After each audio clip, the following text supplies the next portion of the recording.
science. For 75 years, the MDA community has pushed the science, shifted the narrative, and established the field of neuromuscular medicine. And until that day when this is all a thing of the past, you couldn't stop us if you tried.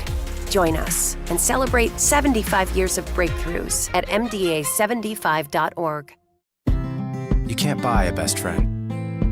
You can love them, walk them, pet them, and care for them, whether they want you to or not. You can take a picture or 50. You can fly to the moon, travel the world, or just stay in bed.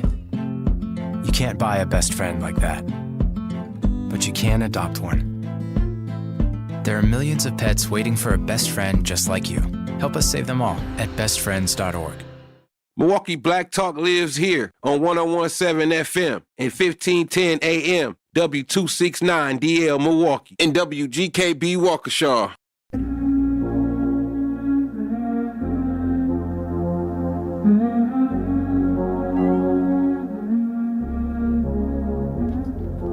Ready or not, here I come. You can't hide.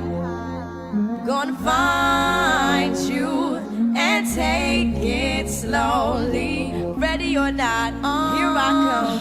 You can't hide.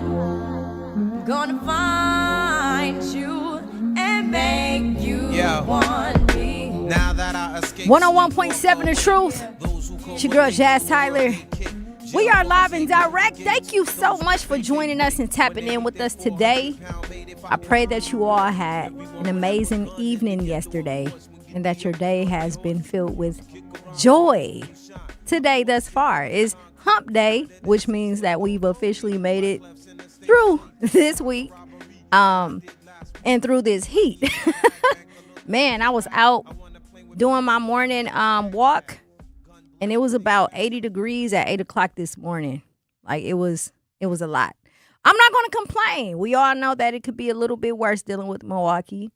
But I most definitely came prepared. And today, we're talking ready or not. How prepared are you? Today is not about fear. It's about preparation. And my question that I pose to you all today is, if the life you've been praying for showed up tomorrow, would you be ready? If the life that you've been praying for showed up tomorrow, would you be ready? So, good afternoon, Truth Nation. Again, it's your girl Jazz Tyler. Welcome to the Tapped In Show. I don't believe that today you are listening by accident. I'm not sure who needs to hear this, but we're going to talk about preparation. Preparation changes everything. We pray for opportunities, but do we prepare for them? We pray for healthy relationships, but are we becoming healthy people? We pray for wealth, but have we learned how to manage what we already have? Ready or not? Life is moving, and it's moving fast. So to kick it off, y'all know I always do my daily affirmations, and today it hits home to me. It's personal. This is personal for me as far as preparation, because I've worked in a multitude of arenas throughout my life. I've done some amazing things. I've been through some trials and tribulations. But as I reflect on who I am and the woman I'm becoming, one of the things that stick out to me the most is how prepared am I for this transition? How prepared are you for the next chapter in your life? So my affirmations for today is, I am preparing for doors that I cannot see. I trust God's timing, but I honor it with preparation. My habits are creating my future. I refuse to arrive unprepared, and I am building a life that my children can be proud of. These are all things that we should be reminding ourselves, because it is so easy to get caught up in survivor mode, right? A lot of us are in survivor mode without even realizing it. I feel like I've been surviving my entire life. And every time I try to prepare to live and not survive, life be life and something happens, right? In today's message, I just want to put some inspiration out there that no matter what life throws at you, Just always stay ready so you never have to get ready, right? So I want to do a mental health check-in with you all as well. What is one area of your life that needs more preparation? Spiritually, financially, emotionally, or physically? For me, it's all of the above. All of the above. I've been working very hard to be disciplined in who it is I want to become and who it is that I am becoming. On the physical aspect, try to make sure I eat clean, eat right. I'm not a fan of gyms, of public gyms, but whenever I can get a walk in or do some type of calisthenics at home, I make sure I get up on time to take care of the physical part. The emotional part, I've been really checking myself and holding myself accountable to make sure that I am thinking logically and not emotionally. And that can be difficult, especially if not just because I'm a woman, but because I care. Because God made my heart so pure and I'm an empath. I feel everything. Whatever someone is going through, I have the capabilities of being able to empathize with them and feel. And a lot of times that drains me emotionally. So I had done some reflection this week and determined that I need to start safeguarding my heart a little bit more, safeguarding my emotions a little bit more. And although I do care about people, my people, and what happens, even if I don't know them, that there still has to be some type of boundary set in place in order for me to be emotionally stable. Financially, I have been doing my due diligence, making sure I'm saving, making sure my credit is where it needs to be, making sure that I'm spending money on things that matters and not things just to have them. And spiritually, that's always at the top of the list because I have a pact with God, with the Creator. I cannot do the things that I need to do without checking in spiritually because I am walking in purpose and I have a calling. And sometimes that's very, very difficult, right? For those who understand what I mean and they are true to not being a lukewarm person, it is extremely hard, very difficult to walk in your calling in a world full of people who are activity driven and not purpose driven. And I've been doing everything possible this past week to make sure that I am preparing myself for elevation when it comes to the spiritual, financial, emotional, and physical aspect of it. So again, my question that I pose to you all is, and I want to hear from you, 833-212-1017. Man, listen, this is a heavy topic, but this is a necessary topic, right? This is intergenerational. It doesn't matter how old you are. It's never late to prepare for anything because we are constantly learning every single day. The question that I have for you, Truth Nation, is if the life you've been praying for shows up tomorrow, would you be ready? Have you physically, mentally, spiritually, and emotionally prepared yourself for what it is that you want to do, right?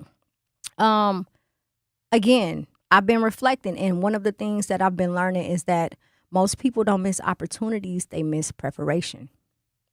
And during this process, we become, agitated and frustrated to the point where we blame God. Sometimes we blame our job. We blame our family. We blame everybody around us but ourselves, right? And all of the signs are there. If you are a person who consistently walks in your purpose, all of the signs as far as preparation are there. We have to train our minds to not be in survival mode so that we can finally live. And being able to live without feeling like you're surviving requires discipline. It requires preparation, right? When you get up in the morning, for my health freaks, you prep, you do food prep. Everything you do throughout your day is preparation. When I wake up in the morning, I pray, I meditate. That's preparation for my day.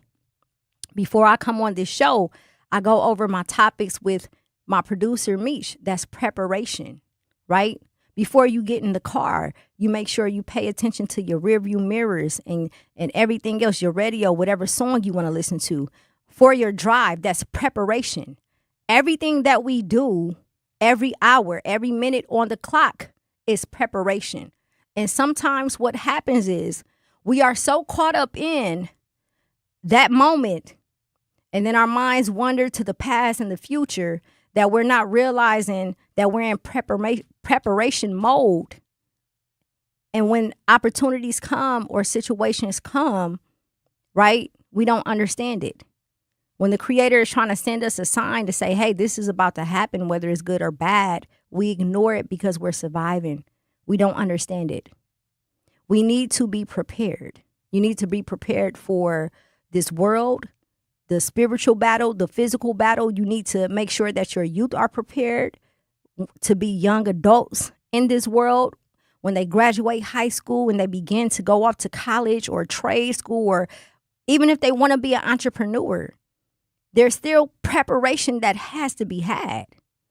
You have to prepare. That's the only way that you can become successful, right? If your biggest prayer was answered tomorrow, could you handle it? Would you be able to handle it? Again, you got to stay ready so that you don't have to get ready.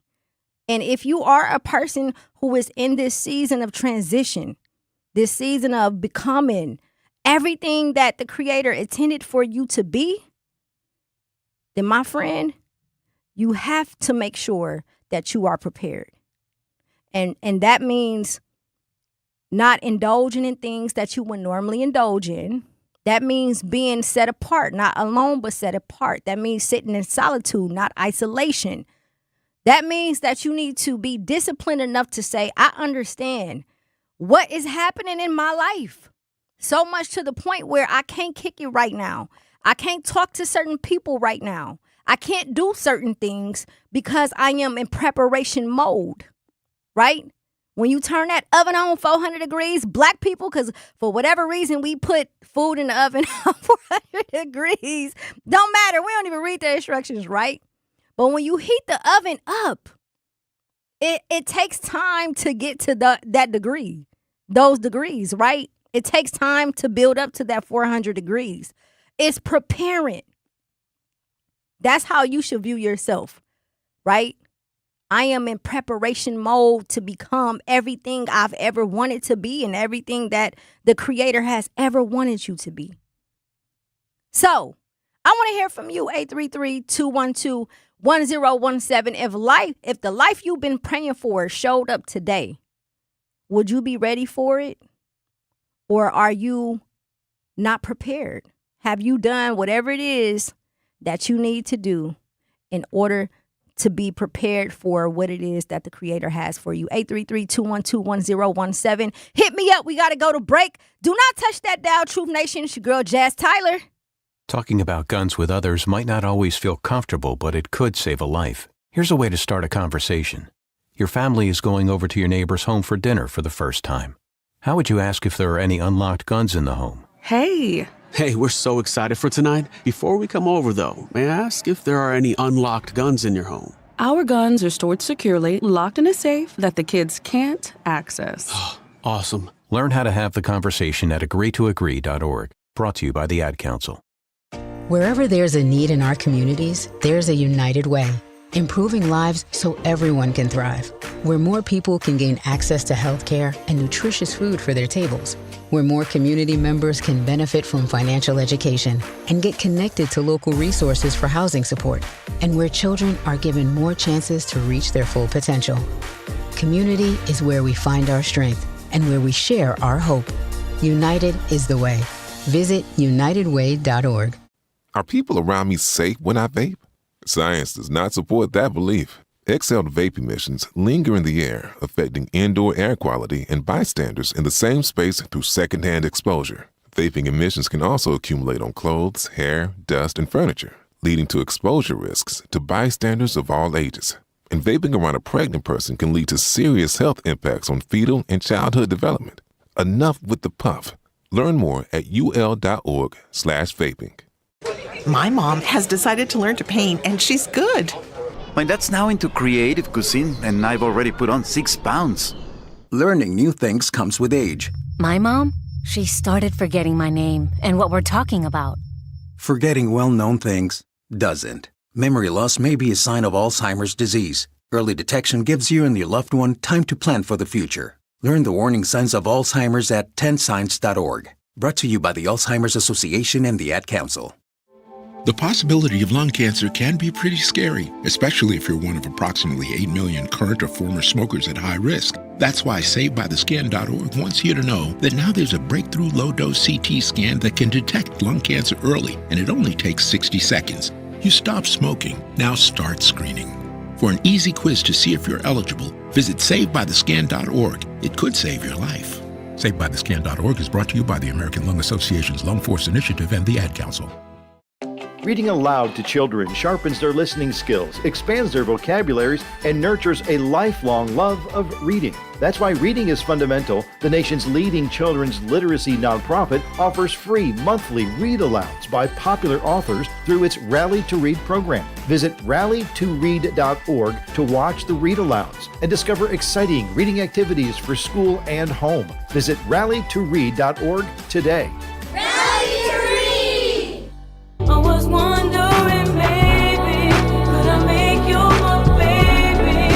If we do the unthinkable, would it make us look crazy? If you ask me, I'm ready. Ready or not, it's your girl Jazz Tyler. You are officially tapped in Truth Nation. Today we are talking about preparation. My question that I pose to you all is, if the life you've been praying for showed up today, would you be ready? Would you be ready for it?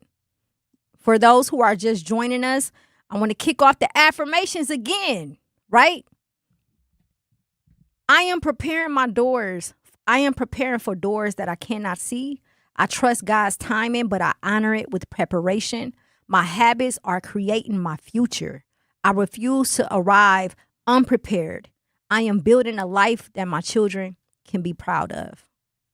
If the life you've been praying for showed up tomorrow, would you be ready? So let's break this down, because when we talk about life, there's many different layers to life, right? There isn't just one part of life that affects our entire life. It's layers. It's a multitude of things. And it starts at home.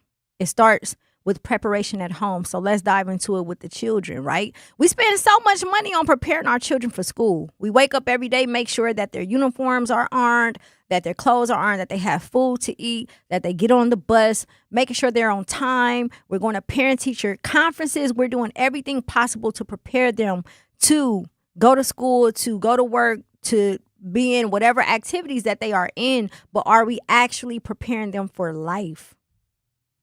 Are we preparing our children for reality, right? And this is something that, this isn't just me talking to you all. I'm talking with you all because I am a mother of three. I have a 19-year-old, an 18-year-old, and a 9-year-old. And my son is the same age that I was when I gave birth to him.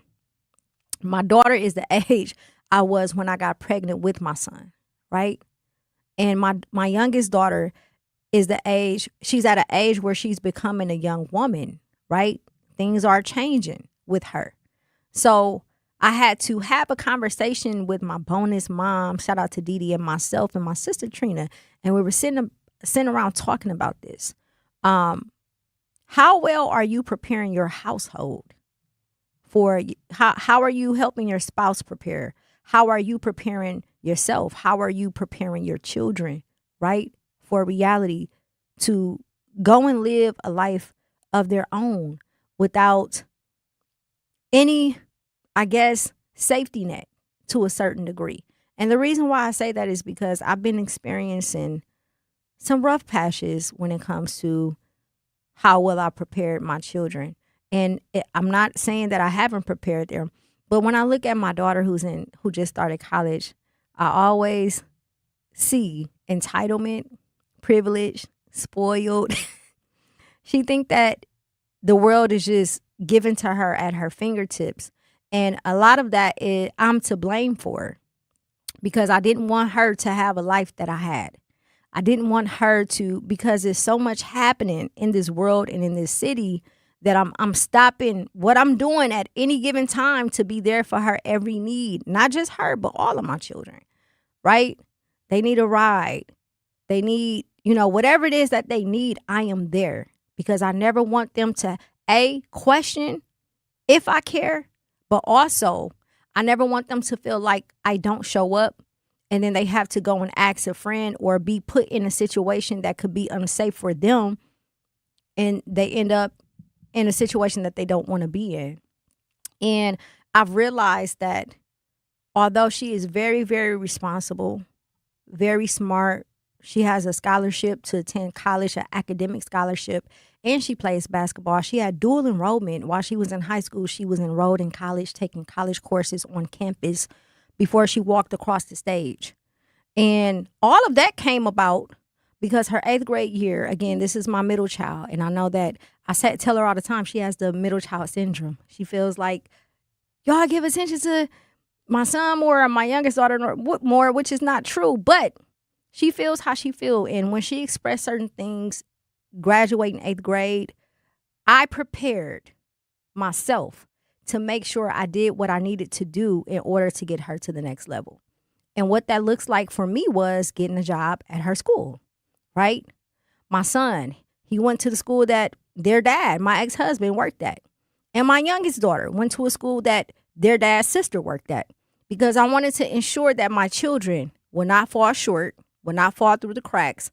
And no matter how great they were at sports or anything else, I needed them to succeed academically, because academics is what's going to help them become successful. But they also needed that emotional support.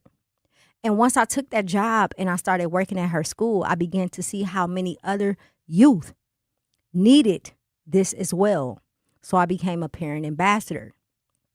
I became one of the moms who was helping out every time they was going to state. I'm at every basketball game.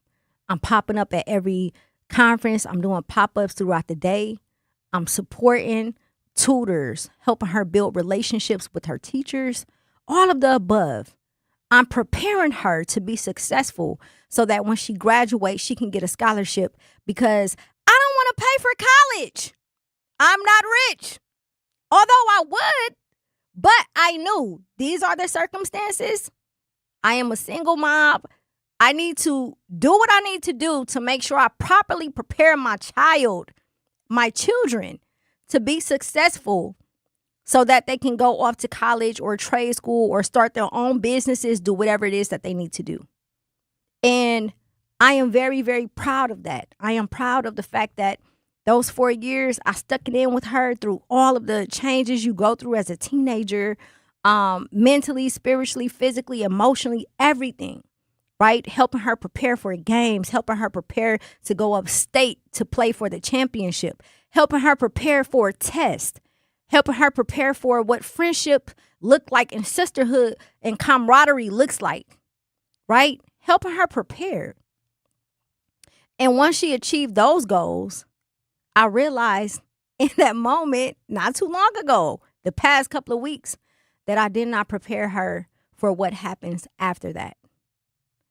Meaning, I have conversations with them so that they know things such as if they were stopped by the police, they would know what to do. They would know what to do on campus, things you can and can't do. She knows to lock in and the partying has to calm down because you're in college now. These are the things that I have conversations with her about. But because I coddled her and because I wanted to make sure she didn't have the life that I lived, I did not prepare her fully to be independent. And that's where we go wrong when it comes to our children. We are so big on, I don't want you to go through what I went through. My children didn't grow up on 14th of Burleigh like me. They grew up on the outskirts.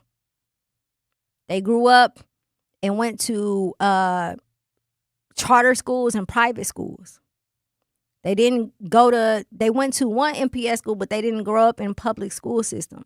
So they didn't have to endure certain things that I had to endure, right? Again, I realized that I did not prepare them for what happens once they reach those goals. So now I'm finding myself in a frenzy because I'm like, hey, I thought I checked all the boxes and did everything I was supposed to do, until I realized that she throws a fit whenever I say no. Can you take me to work? No, find a way. Can you stop at the store and get this? No. Can you do? And I had to check myself because I would do it. I would do everything my children asked me to do. Why not? I love them more than life itself. I would do anything for them. But those little things will make them feel entitled. They will make them feel like my mom's going to do it, my dad's going to do it. Somebody's going to do it. I don't have to. I don't have to fend for myself to a certain degree. I don't have to do certain things because I know that my parents are going to do it. One of the things that me and their father did do was we got them jobs when they turned 14 years old. They've been working since they were 14 years old. So they know how to save money. They know how to work a job. They know how to take care of themselves financially. But they don't know enough to where they feel like they don't have to call me for every single thing. And I'm not the parent that says, hey, you're 18, you got to get out of my house, right? Or because you're 18, you have to figure out life on your own to its entire, like, no, that's not me. I don't believe in that. But I do believe in them learning how to take care of themselves as they enter into adulthood, being a young adult. There's going to be times where you can't depend on nobody but yourself. And it's like breaking their hearts. They feel like it's the end of the world. They feel like it's the end of the world because it's new for them.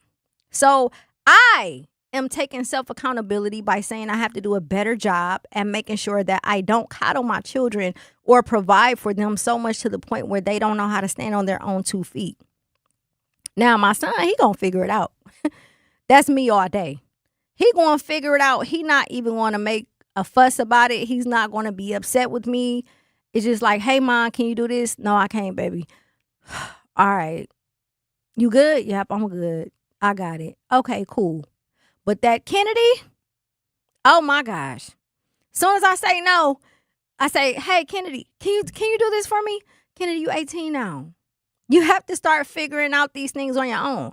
Y'all can wait till I turn 18, so y'all got to do nothing for me. And a whole bunch of crying emojis like, girl, if you don't sit down somewhere as much as I do all day, every day, but the fact that she responds that way lets me know that she is so entitled. I have not prepared her to be fully independent. And she's about to have a rude awakening once she moves into her dorm room next month. Once she understands that she has to pay for her own food and pay for other things that she need, her clothing and everything else. And it's not to say that we won't assist her, but the next month she's going to have to go through a harsh reality of what it means to be independent. And again, this is me talking as a woman, as a parent, and me being vulnerable, self-accountability, right? So when we start with our households, let's make sure, right, when it comes to our households and preparation, my call to action to you all is make sure you are preparing your children for the real world. Make sure you are not just enabling them because you don't want them to be everything that you wasn't. They aren't. They are not.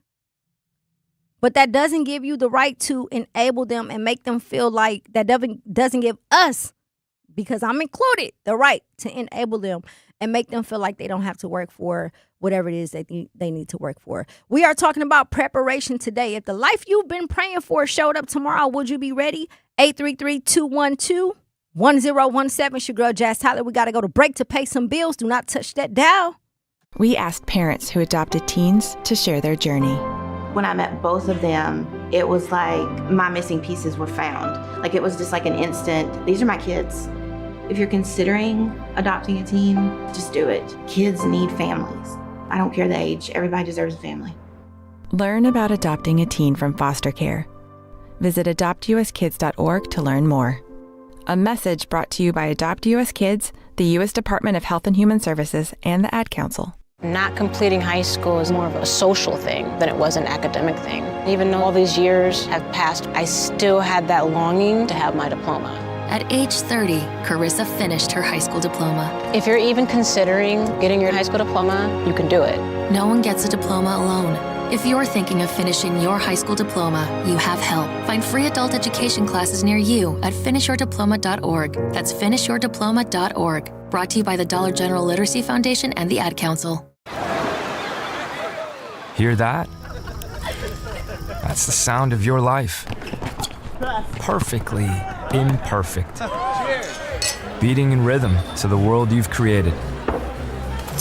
But every time you drive after drinking, the music gets drowned out. Your life sounds pretty great. Don't let a buzz ruin it. Buzz driving is drunk driving. Don't drive buzzed. A message from NHTSA and the Ad Council. Doctors Without Borders is delivering life-saving medical care where it's needed most in communities around the world. From bandaging war-wounded patients in Sudan to providing clean drinking water in Haiti, we're in more than 70 countries worldwide, bringing patients from sick to recovering, from emergency to aid, from crisis to care. This life-saving care is made possible by a global movement of supporters like you. Thank you.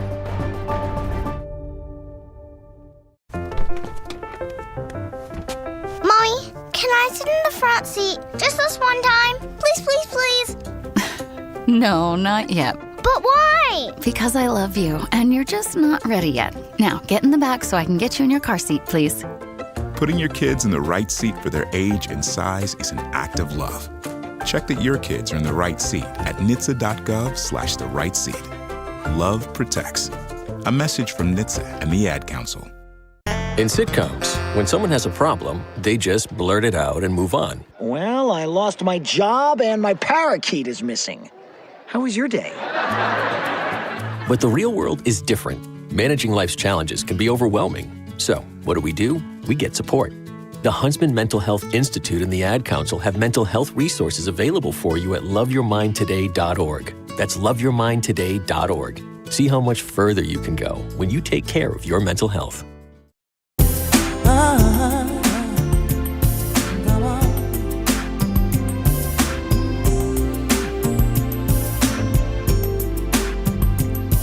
Baby, it was uncool. 101.7 The Truth.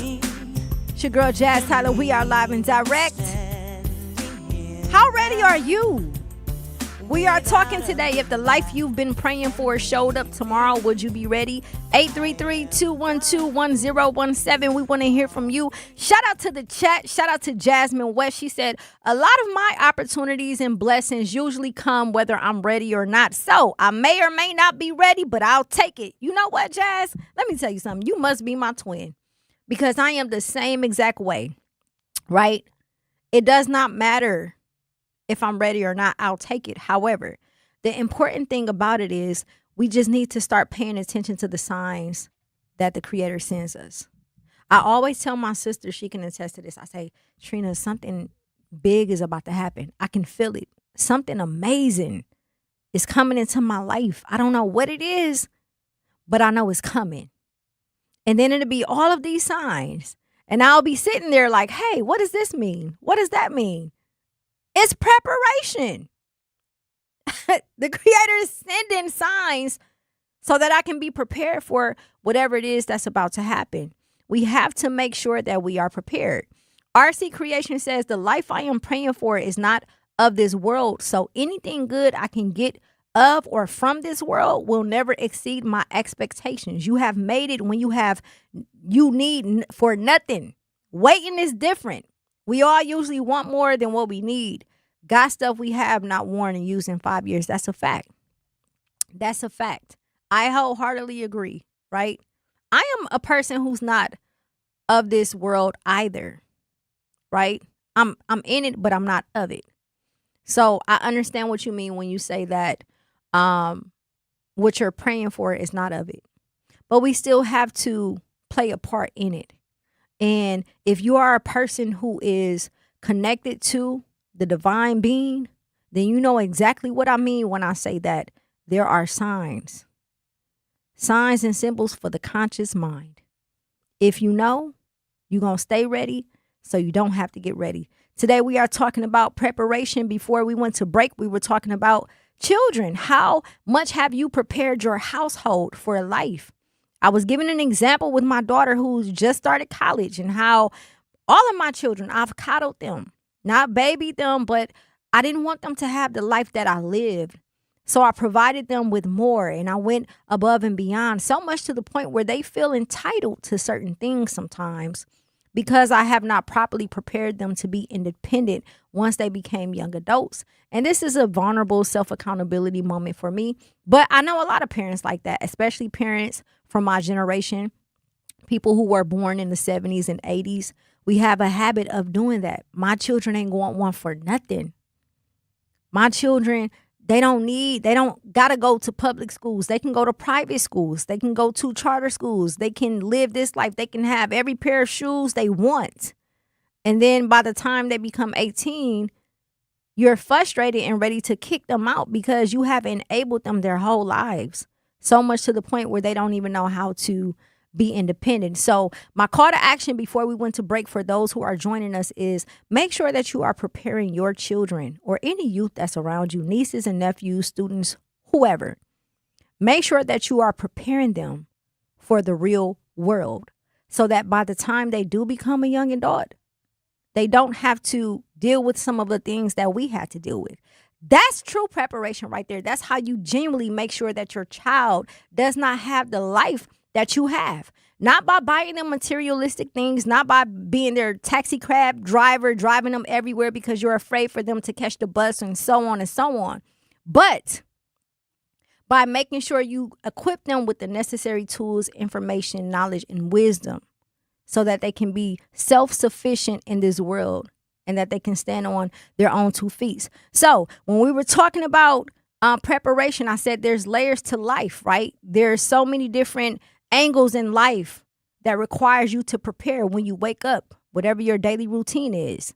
You have to pray, meditate, work out. Some people work out. You have to brush your teeth, take a bath, take a shower, whatever, but you're preparing for the day. When you hop in your car, you're turning on your music, checking your rearview mirror, making sure your phone and keys are in a certain spot. You are preparing for that drive. When I come on air, before I even get to the station, I have to work with Mech to make sure whatever my topics are that I'm prepared to talk about. Everything we do in life is preparation, right? Every angle of life is preparation. So as we talk about the household, right, we know what we have to do preparation-wise with the youth, with our children, nieces and nephews, and all of our loved ones. Now let's talk about legacy because that plays a part in the household. Before you step outside of that household, your seeds is your legacy. And if you are a person who does not have children, then you are your legacy. And what you do in your private time will determine what your legacy will be. How are you preparing for your legacy?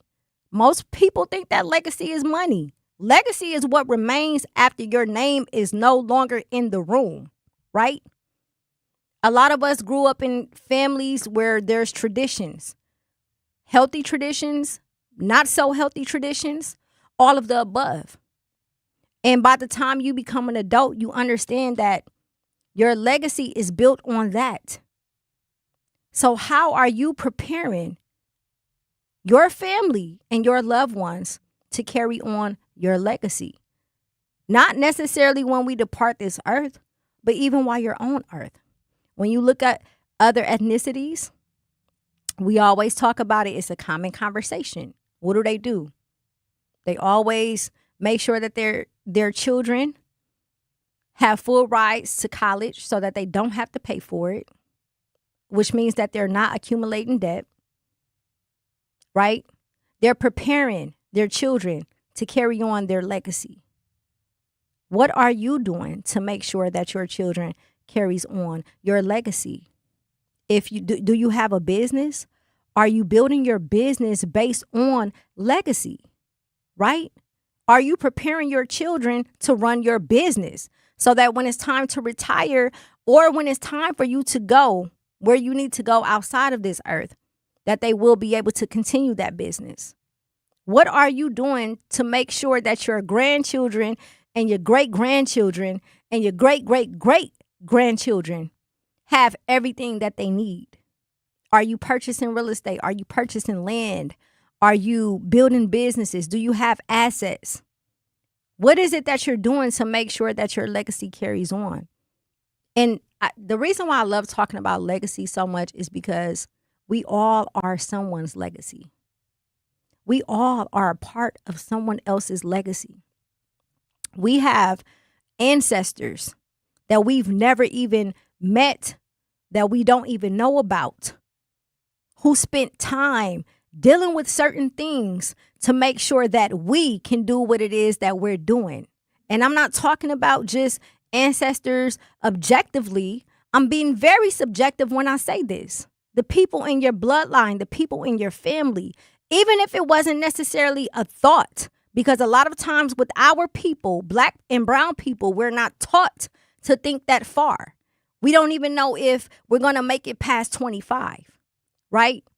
So even if it wasn't a thought, it was the actions, everything that they did. My grandparents migrated from Alabama and New Orleans by way of Chicago in the 1950s and ended up in Milwaukee and purchased their first home in an all-white neighborhood, predominantly white neighborhood, right? My grandmother was a seamstress. She sewed the curtains for the Riverside Theater. My grandfather was a chef on the railroads.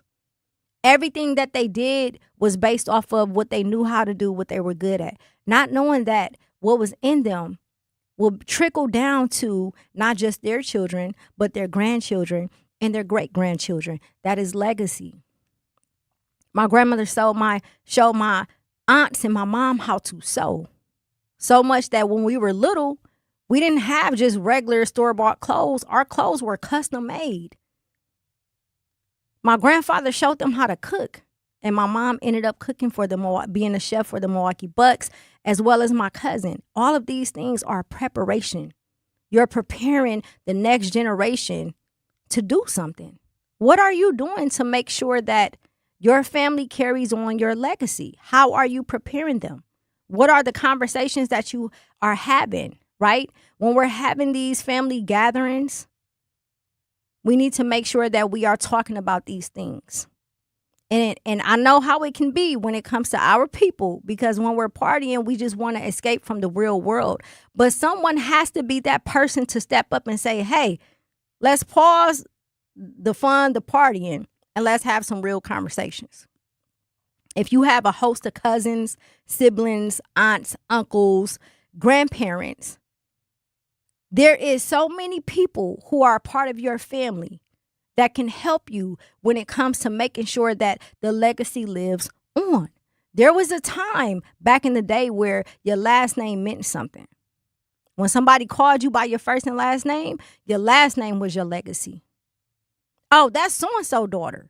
That's so-and-so grandbaby. That last name means something. We have to get back to a point where our last names mean something. That is our legacy, right? We want to hear from you, 833-212-1017. If the life you've been praying for showed up tomorrow, would you be ready? We got to go to break to pay some bills. Do not touch that dial. It's your girl, Jazz Tyler. Life's better with Drive My Way from American Family Insurance, because we know it's more than just a car. It's your escape pod, your adventure mobile, your memory maker. And we help protect the dreams that drive you. Personalize what you pay for auto insurance and you could save between 10 and 35%. American Family Insurance. Get a quote and find an agent at amfam.com. Products, pricing, and availability vary based on the way you purchase insurance and by state. Unsafe driving behaviors may increase your rate. American Family Mutual Insurance Company, SI, and its operating companies, 6000 American Parkway, Madison, Wisconsin.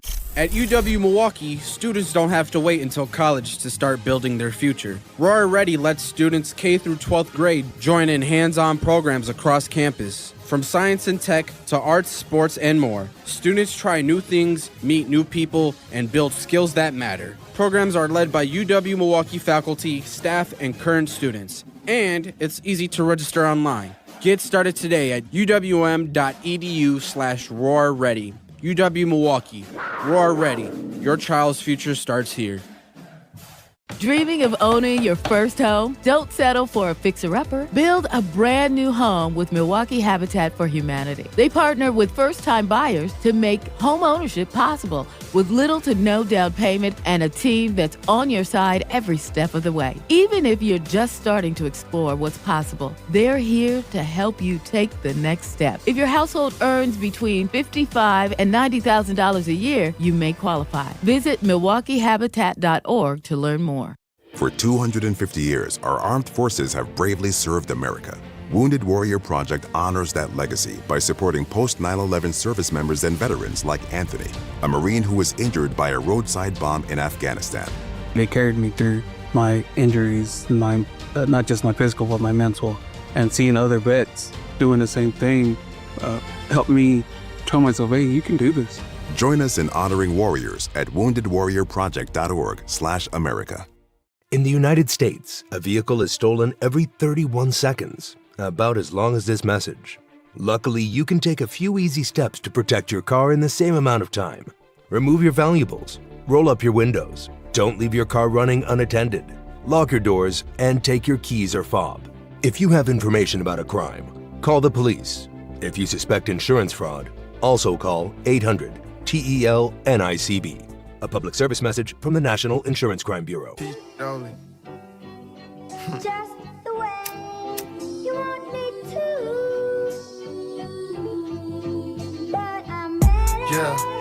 Yeah, I just read her text, it say, she blowing up my phone, talking about 101.7 The Truth. It's your girl, Jazz Tyler.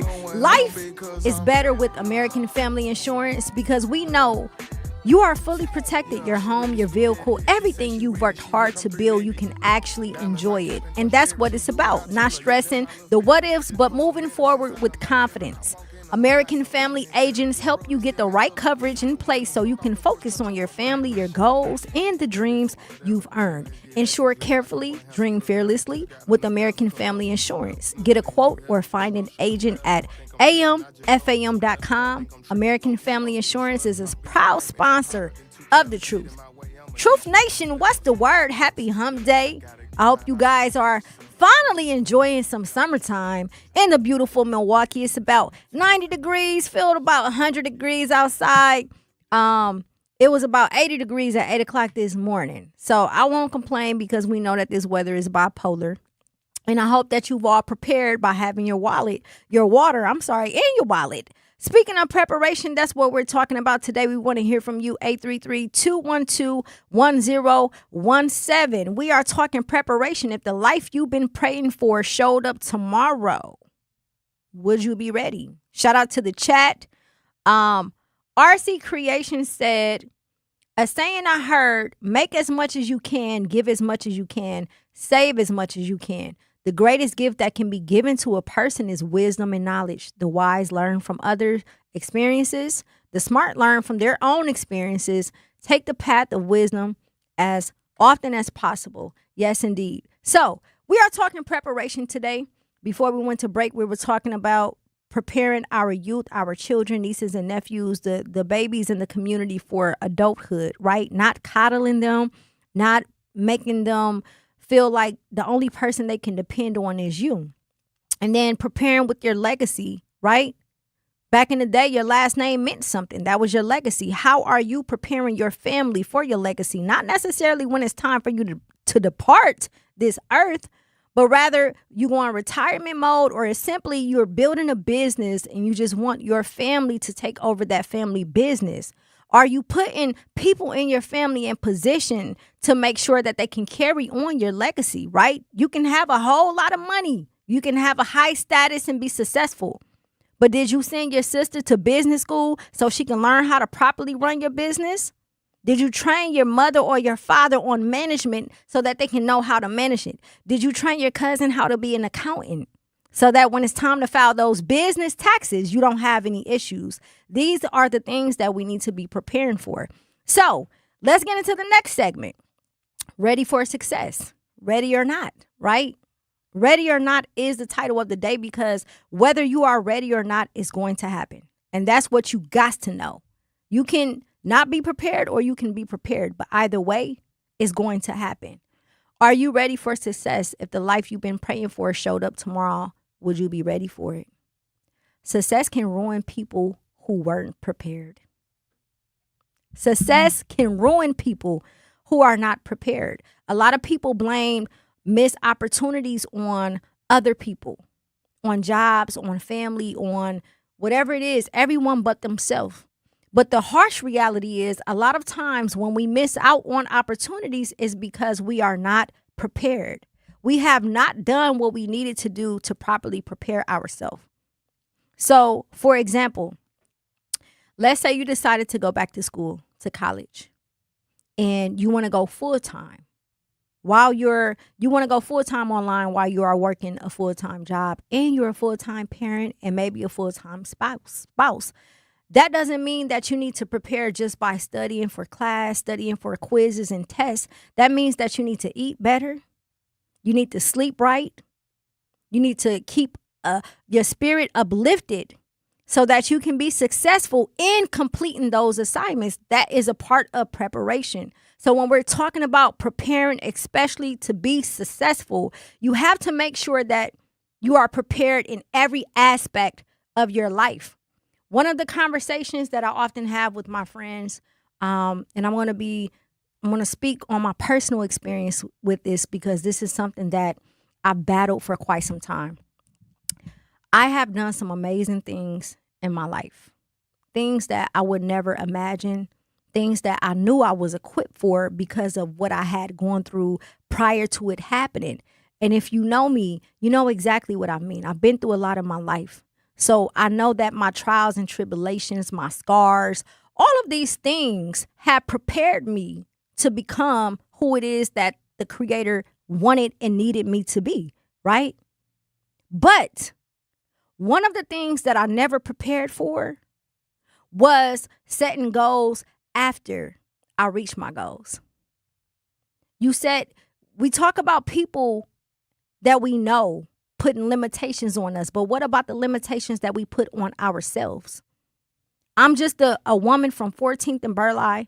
They like to say 53206 is the poorest zip code. I say it's the richest zip code in the nation because there's many beautiful people who live there. But I'm someone who comes from nothing. I literally had to work my way up. I did not graduate from college. I had to do so many different things, right? As far as professional things to get to where I'm at. I had to study. I had to learn. Nobody would give me information. I had to figure it out on my own. And I had to climb my way up so that I can be successful. But in that, since I was a child, I knew I had something in me so powerful, manifestation, that whatever I say is going to happen. And I knew it would happen because I didn't go looking for it. It came to me. I understood my power in that stance. So I would test it out. Hey, let's see how powerful I really am. This is what I want to do. God, this is what I want to do. I see it in my mind. I have a dream about it. I visualize it throughout the day. I'm setting up the play and the people that needs to be a part of the play to make sure that I can execute this properly. Because this is something that I know is going to happen and I'm not going to stop until it happens. Whatever it is that I do, I have to be the best at what I do. I don't care who's offended by it. I don't care how you feel, if it make you feel away, because I am purpose-driven, again, not activity-driven. So I managed to create all of these goals and aspirations, so much to the point where my ambition became an ambush. Because by the time I reached every goal I had ever set throughout my entire life, I hit rock bottom. I hit rock bottom physically, mentally, spiritually, and emotionally. Because I did not properly prepare myself for what happens after I reach my goal. And that is our community.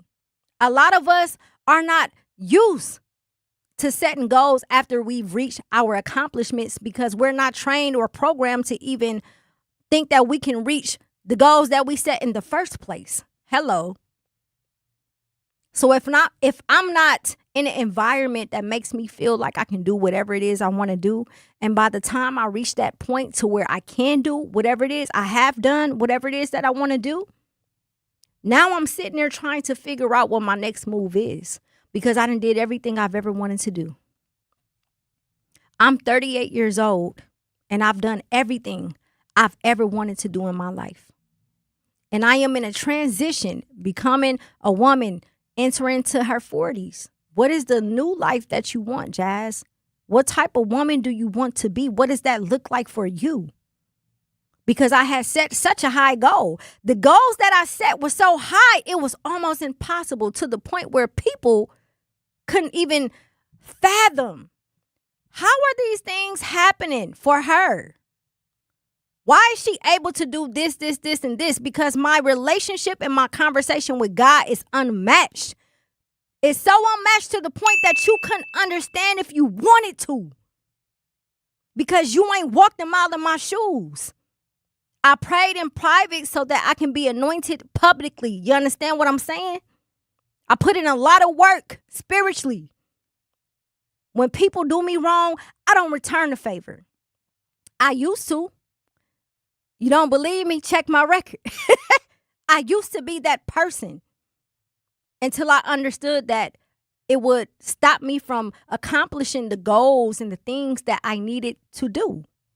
So once I became a person who wasn't lukewarm, who said, you know what, God, I'm not going to straddle the fence. I got to leave that old life behind. I'm not going to lie. I'm from the crib. People talk about Atlanta and all these other cities. Man, I'm from the crib. I'm from Milwaukee, right? Milwaukee is fly, especially in the era that I grew up in. Born in the 80s, raised in the 90s, baby, we fly. You understand? I got some game about myself. Whether I show people or not, I do. I know who I am, and I know the cloth that I'm cut from, which is why no matter what my circumstances were as a child or growing up, it did not stop me from believing in myself enough to say that I can do the impossible. I can do it so good to make it look easy. And you wouldn't even be able to figure out how I got it done, because it all came from the Creator. And I was on a mission, right? Ooh, I checked this off the box. I checked this off the box. I did everything I wanted to do. Wait, hold on. What do I do now? I'm not in my 50s. I didn't work a job for 30 years. No slight to the elders, because I know you put in a lot of work, but I didn't work a job until I was 50, 60 years old and retired. I'm 38 years old and I've done everything I've ever wanted to do in my life. And I set the bar so high to the point where now it's like I've been sitting with myself saying, what is you going to do next? I done tapped into every arena.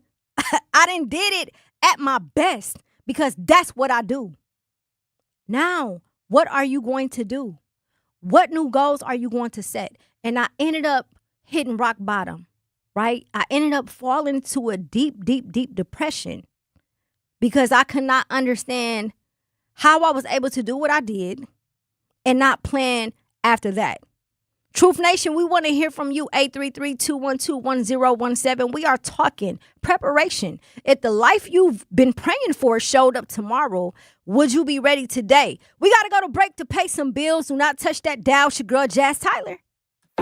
Each blood pressure check, each clear answer, each caught it early moment is why we show up. From unexpected nights in the ER to therapy that helps you get your strength back, step by step. We stand ready, quietly preparing, focused, and guided by one promise: to be fully devoted to you. Ascension, Wisconsin. Advanced care. Devoted to you. I always had to be so good, no one could ignore me. Carve my path with data and drive. But some people only see who I am on paper. The paper ceiling. The limitations from degree screens to stereotypes that are holding back over 70 million stars. Workers skilled through alternative routes rather than a bachelor's degree. It's time for skills to speak for themselves. Find resources for breaking through barriers at tearthepaperceiling.org. Brought to you by Opportunity at Work and the Ad Council. I'm Chris Jakovic. I served in the United States Air Force and I deployed 3 times. So in 2017, I was serving as an Air Force First Sergeant. Our motto in that role is "My job is people, everyone is my business." But unfortunately in that year, I would lose my own brother, Lance Corporal Adam Jakovic, to suicide. The majority of veteran suicides are from guns. I store my weapons securely, not only for myself, but for my family. Store all your guns securely. Help stop suicide. My service never stops. Brought to you by End Family Fire and the Ad Council. And here's Heather with the weather. Well, it's beautiful out there, sunny and 75, almost a little chilly in the shade. Now, let's get a read on the inside of your car. It is hot. You've only been parked a short time and it's already 99 degrees in there. Let's not leave children in the back seat while running errands. It only takes a few minutes for their body temperatures to rise, and that could be fatal. Cars get hot fast and can be deadly. Never leave a child in a car. A message from NHTSA and the Ad Council. Babes, what are you doing? What? I'm just mowing the lawn. No, it's blazing hot and dry out here. Don't you remember? Smokey Bear says. Avoid using power equipment when it's windy or dry. Where'd you learn this? Oh, it's on SmokeyBear.com with many other wildfire prevention tips. Right. Thanks, honey bear. 'Cause remember, only you can prevent wildfires. Brought to you by the USDA Forest Service, your state forester, and the Ad Council. When a warrior faces adversity, he fights through it. He finds a way. Freedom isn't free. Rolling strong. Belief. Believe you can, and you will. Wheelchairs for Warriors provides mobility solutions to veterans and first responders injured in the line of duty. Join the mission and visit wheelchairsforwarriors.org. Milwaukee Black Talk lives here on 101.7 FM and 1510 AM, W269DL Milwaukee, and WGKB Waukesha. Is this trying to build in me? 'Cause everything I went through left something behind, not damage, direction. I'm not confused anymore. I just 101.7 The Truth. It's your girl Jazz Tyler. Thank you, CC. I'm feeling this. Listen. Let me tell y'all something. Explain too much. It is something about the grace of God. It is something about the trials and tribulations. It's something about waking up at 5 years old with a gun pointed in your face because your house is getting robbed, or going through issues at 9 years old, or escaping to smoking in high school to escape your reality, or going through breast cancer, or having 2 children by the age of 20 and everybody counting you out. It's so many different things I went through my life that has prepared me for who I am today. And today, I want to hear from you. What have you gone through that prepares you for who you are? 833-212-1017. If the life you've been praying for showed up, would you be ready? I feel like I've been in preparation mode my whole life. I promise you, the woman I am becoming is so clear to me more than it has ever been in my entire life. And success for me, when I speak about being ready and prepared for success, I don't necessarily mean in a sense of materialistic, right? I don't mean in a sense of having things that are tangible. I mean having that internal peace that nobody can break. You understand? Having something inside of you that nobody can shake up. No matter where you are on this earth, no matter what city, what state, what country, but you are truly walking the path that the Creator has laid out for you. And that is such an amazing feeling. It's so fulfilling, right? So when we're talking about, are you ready for success? Before we went to break, I was sharing a personal story of mine about how I had went through so many different trials and tribulations and traumatic things in my life that I now know has prepared me for the woman that I am today. And whereas before I knew this, I would run from it. I would sit in silence. I started to allow people to, treat me however they feel because they didn't know the anointing that I had on my life. They didn't know who I was. And I was okay with that. And I took all of that fuel that they given me and I created a fire. And that fire burns inside of me till this day. So much to the point that I've been able to do everything I've ever wanted to do, and nobody can stop me from doing what it is that I want to do. And when I say what I want to do, it's based off the conversation that I have with the Creator. Is it okay for me to do this? And once I get that green light, baby, watch out. It's a wrap. Get out my way. I'm telling you, because I'm on a roll. And I set these goals and I put these accomplishments in place to say, you know what? This is what I want to do. God, if it's meant for me to do this, lay it all out for me. And then in that moment, A, B, C, D, things start lining up back to back. I kid you not. And I've been able to reach every goal I've ever set for myself. Only to end up in a situation, in a room. And at this time, I was not in solitude. I was in isolation, which is a dangerous place to be because an idle mind is the devil's playground. I was in isolation, isolating myself from the world. I could not understand why I was feeling what I was feeling. How could someone who have accomplished everything they've ever wanted to do be in such a dark place? Because I had not properly prepared for what came after that. I set limitations on myself. I was not taught or trained to say, hey, accomplish these goals, set these goals, accomplish them. And then once you reach those goals, make sure you got some in the chamber. You always got to keep one in the chamber. You feel me? So I hit rock bottom. Now what do? Now what goals do I set for myself? Where is it that I want to be? What type of success do I want? Success at different age groups means something differently. So now my mind frame is, because I've went through this, Jazz, start thinking ahead.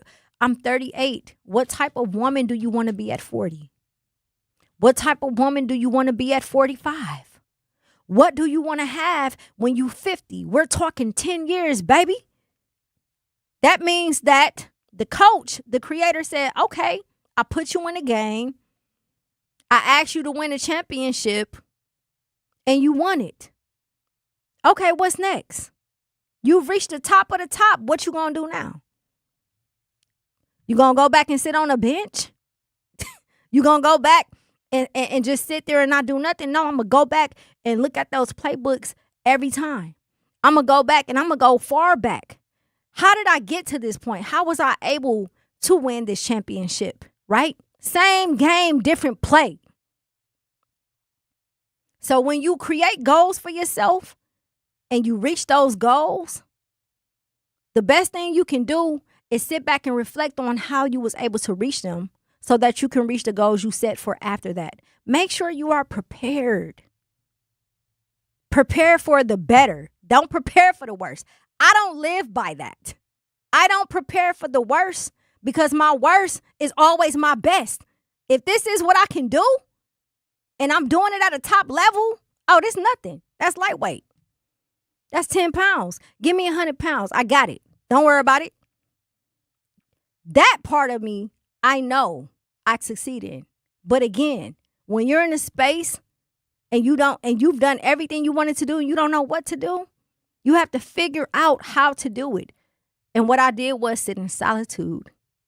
Whereas before, I was in isolation. Isolation makes you go crazy because you're trying to figure out what is happening in your life.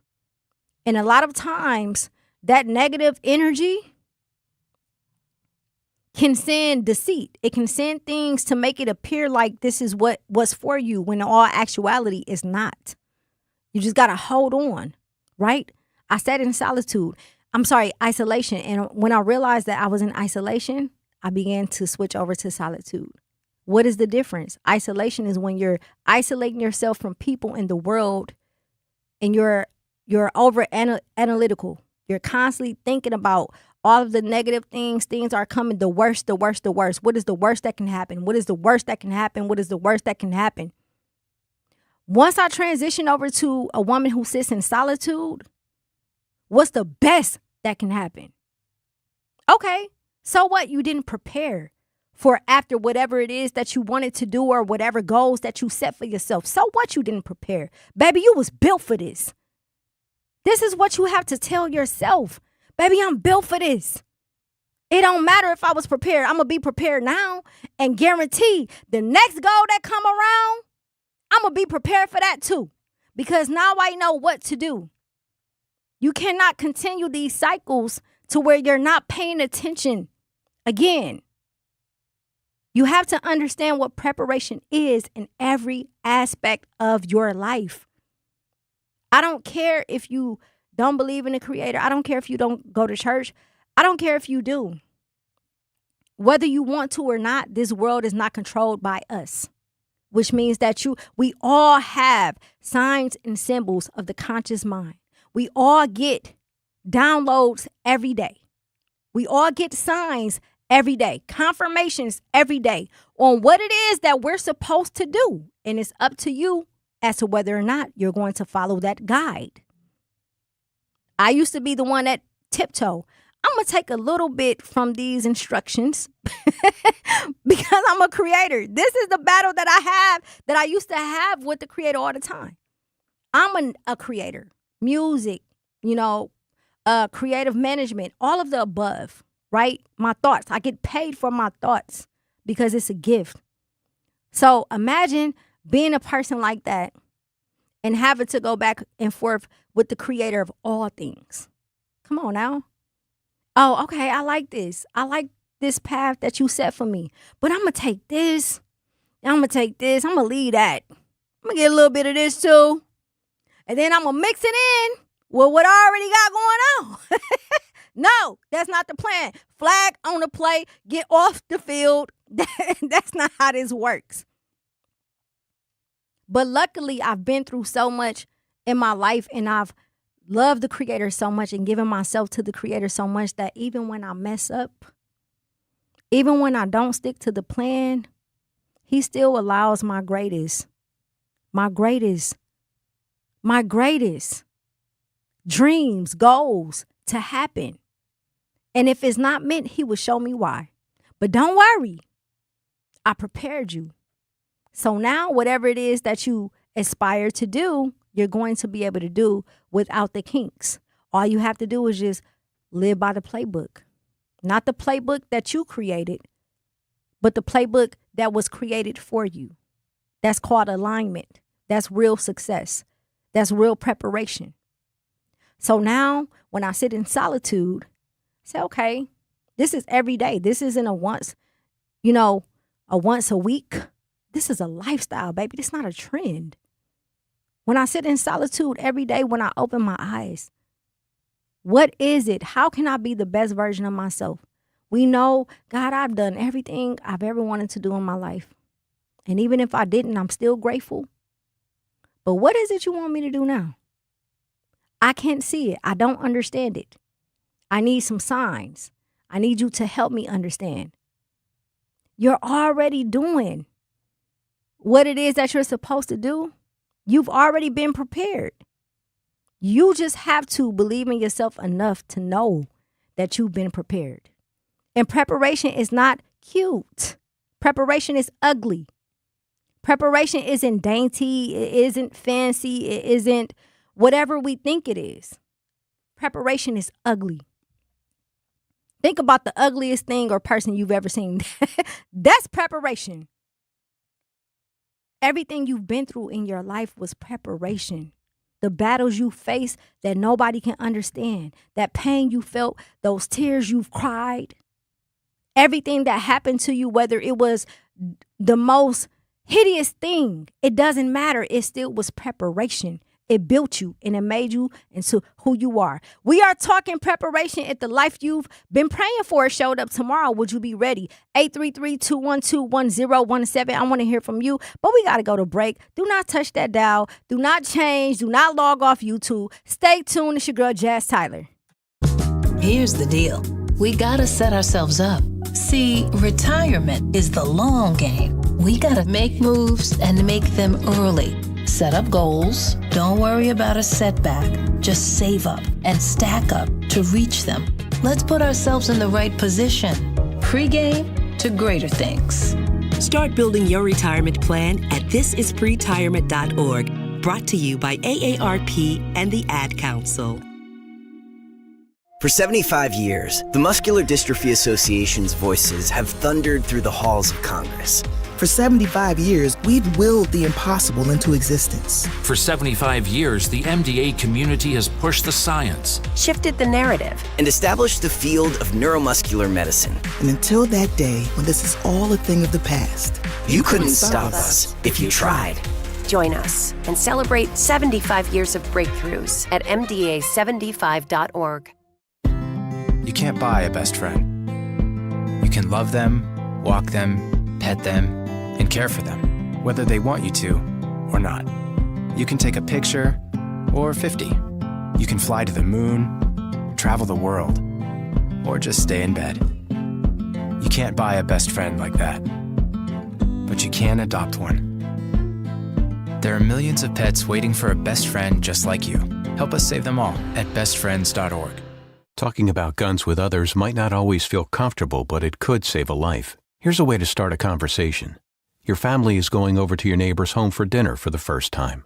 How would you ask if there are any unlocked guns in the home? Hey, we're so excited for tonight. Before we come over, though, may I ask if there are any unlocked guns in your home? Our guns are stored securely, locked in a safe that the kids can't access. Awesome. Learn how to have the conversation at agreetoagree.org. Brought to you by the Ad Council. Wherever there's a need in our communities, there's a United Way, improving lives so everyone can thrive. Where more people can gain access to health care and nutritious food for their tables. Where more community members can benefit from financial education and get connected to local resources for housing support. And where children are given more chances to reach their full potential. Community is where we find our strength and where we share our hope. United is the way. Visit unitedway.org. Are people around me safe when I vape? Science does not support that belief. Exhaled vape emissions linger in the air, affecting indoor air quality and bystanders in the same space through secondhand exposure. Vaping emissions can also accumulate on clothes, hair, dust, and furniture, leading to exposure risks to bystanders of all ages. And vaping around a pregnant person can lead to serious health impacts on fetal and childhood development. Enough with the puff. Learn more at ul.org/vaping. Heat makers, killer. Woo. Let's do it. This is it right here. Come on, man. I feel good, man. Diplomats. Come on. Yeah. Jim Jones, where you at, baby? I feel good right now. We ready? This is music right here. 101.7 The Truth. Stay ready so you don't have to get ready. Milwaukee, we are talking preparation. If the life you've been praying for showed up tomorrow, would you be ready? Right? What are you doing currently to prepare yourself for what it is that the Creator has for you? Before we went to break, we were talking about preparing to be ready for success. And success doesn't necessarily mean things that are tangible, but success means whatever it is that you want it to be. Success can mean that you have a certain amount of peace instilled inside of you that no one or nothing can disrupt. Success can be your children going off to college, doing everything that you've ever imagined them to do, right? But success can ruin people who weren't prepared. Again, stay ready so that you don't have to get ready. Before we went to break, I was talking about some experiences I've had, right? Have I been able to do what I do in my career, in my life, and achieve the things that I've wanted to achieve since I was a child? And I never set any goals. I didn't prepare myself for what happened after that because I didn't even think that those goals were realistic. And I ended up falling into such a dark space. I ended up falling into a depression because I felt like I wasn't who I thought I was. And then I prayed and I meditated and I had reflection, a conversation with the Creator, sat back and reflected like, listen, everything you've been through in your life was preparation. What more do you want? And while I'm talking about this just popped up in my mind. I want to, because I thought about this a few weeks ago. Sometimes if you are a person who has faith and who believes, no matter what it is that you believe in, right? No, let me take that back. It does matter. If you are a person who believes in the Creator, the divine being, then you know that there are times when the Creator doesn't speak to you. There are times where it's silence, where you don't get any notification, any downloads, any confirmations, anything. And oftentimes, right, we can correlate this with relationships with people. Oftentimes, we mistake silence as punishment, when silence means that the Creator believes in you enough, that you have been prepared enough to do what you need to do, that there is nothing else to talk about, baby. Put your gear on. It's time to get out on this field. You hear me? Don't worry. Don't feel scared. Don't have any fear. Everything you've been through in your life, you stood 10 toes down. You are prepared. You are ready. So don't mistake that silence as punishment. It simply means that you are ready. Even if you don't believe that you are ready, I guarantee you, when you sit back and think about the things you've been through in life, how one situation prepared you for another. Now break that down to your daily life. Every day we are prepared for something. We're preparing for something, and something is happening to prepare us for something. You are ready. You are ready. So when we talk about, again, circling back to the beginning of the show, for those who are joining us, we're talking about preparation. Have you properly prepared your child for adulthood? Have you properly prepared your family for it to carry on your legacy, whether you are here or whether you are retired? Have you properly prepared yourself for success? When you reach those goals, are you setting goals after that so that you can continue? And I'm not talking little goals. I'm talking goals that seem impossible. Never stop dreaming. Whenever you set the goals that seem impossible and you reach them, set more goals that seem impossible. Basically, that's what I'm saying. Now we're going to talk about purpose. What if purpose isn't found? What if purpose is not found, but what if purpose is built? What are you naturally gifted at? What problems were you born to solve? What would you do even if no one applauded? The bed has been made for you. The bed has been made for you. The work that you do up until a certain amount of time dictates how prepared you are for your purpose in life. When you think about the gifts that you've been equipped with that no one else has, I say it all the time. There are multiple people who can do the same thing. But let me tell you something, baby. You can take the recipe, but it ain't going to taste the same. You can take my recipe. It's not going to taste the same because what's inside of me can't be replicated. What's inside of me, this anointing is only for me. And guess what? You got it too. Even if you feel like you don't, even if you grew up in an environment of people who made you feel like you are nobody, you have something inside of you that cannot be bought. You have something inside of you that no one else has. You have to be able to tap into it. You have to. And if you have not gotten to the point, because I do know some people personally, right? And I use this as a tool when I'm dating or when I'm getting to know someone as well. I ask, what is your purpose? What is your purpose in life? And it's not to make anyone feel less than, because I know my purpose and I know my calling. But it's simply to say, if you don't know what your purpose is, let me tell you why you should go and figure it out. Because that's the key to success.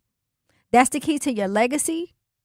That's the key to you helping those around you understand what preparation is, what life is, how to be successful, how to have and accomplish everything that you've ever wanted. And again, we aren't necessarily talking about materialistic things. We're talking about whatever success means to you. When I'm a woman who comes from 14th and Burleigh, also was raised on the east side in 39th and Center. And all of my every environment I've ever been around growing up did not prepare me properly to be the woman I am today. I didn't need it to. I took everything I went through and applied it appropriately. This is the fire. You gonna give me this gas? All right, cool. I'm gonna use it to start this fire inside of me that's gonna burn until it's my time. And this fire that's inside of me is a fire that nobody can put out.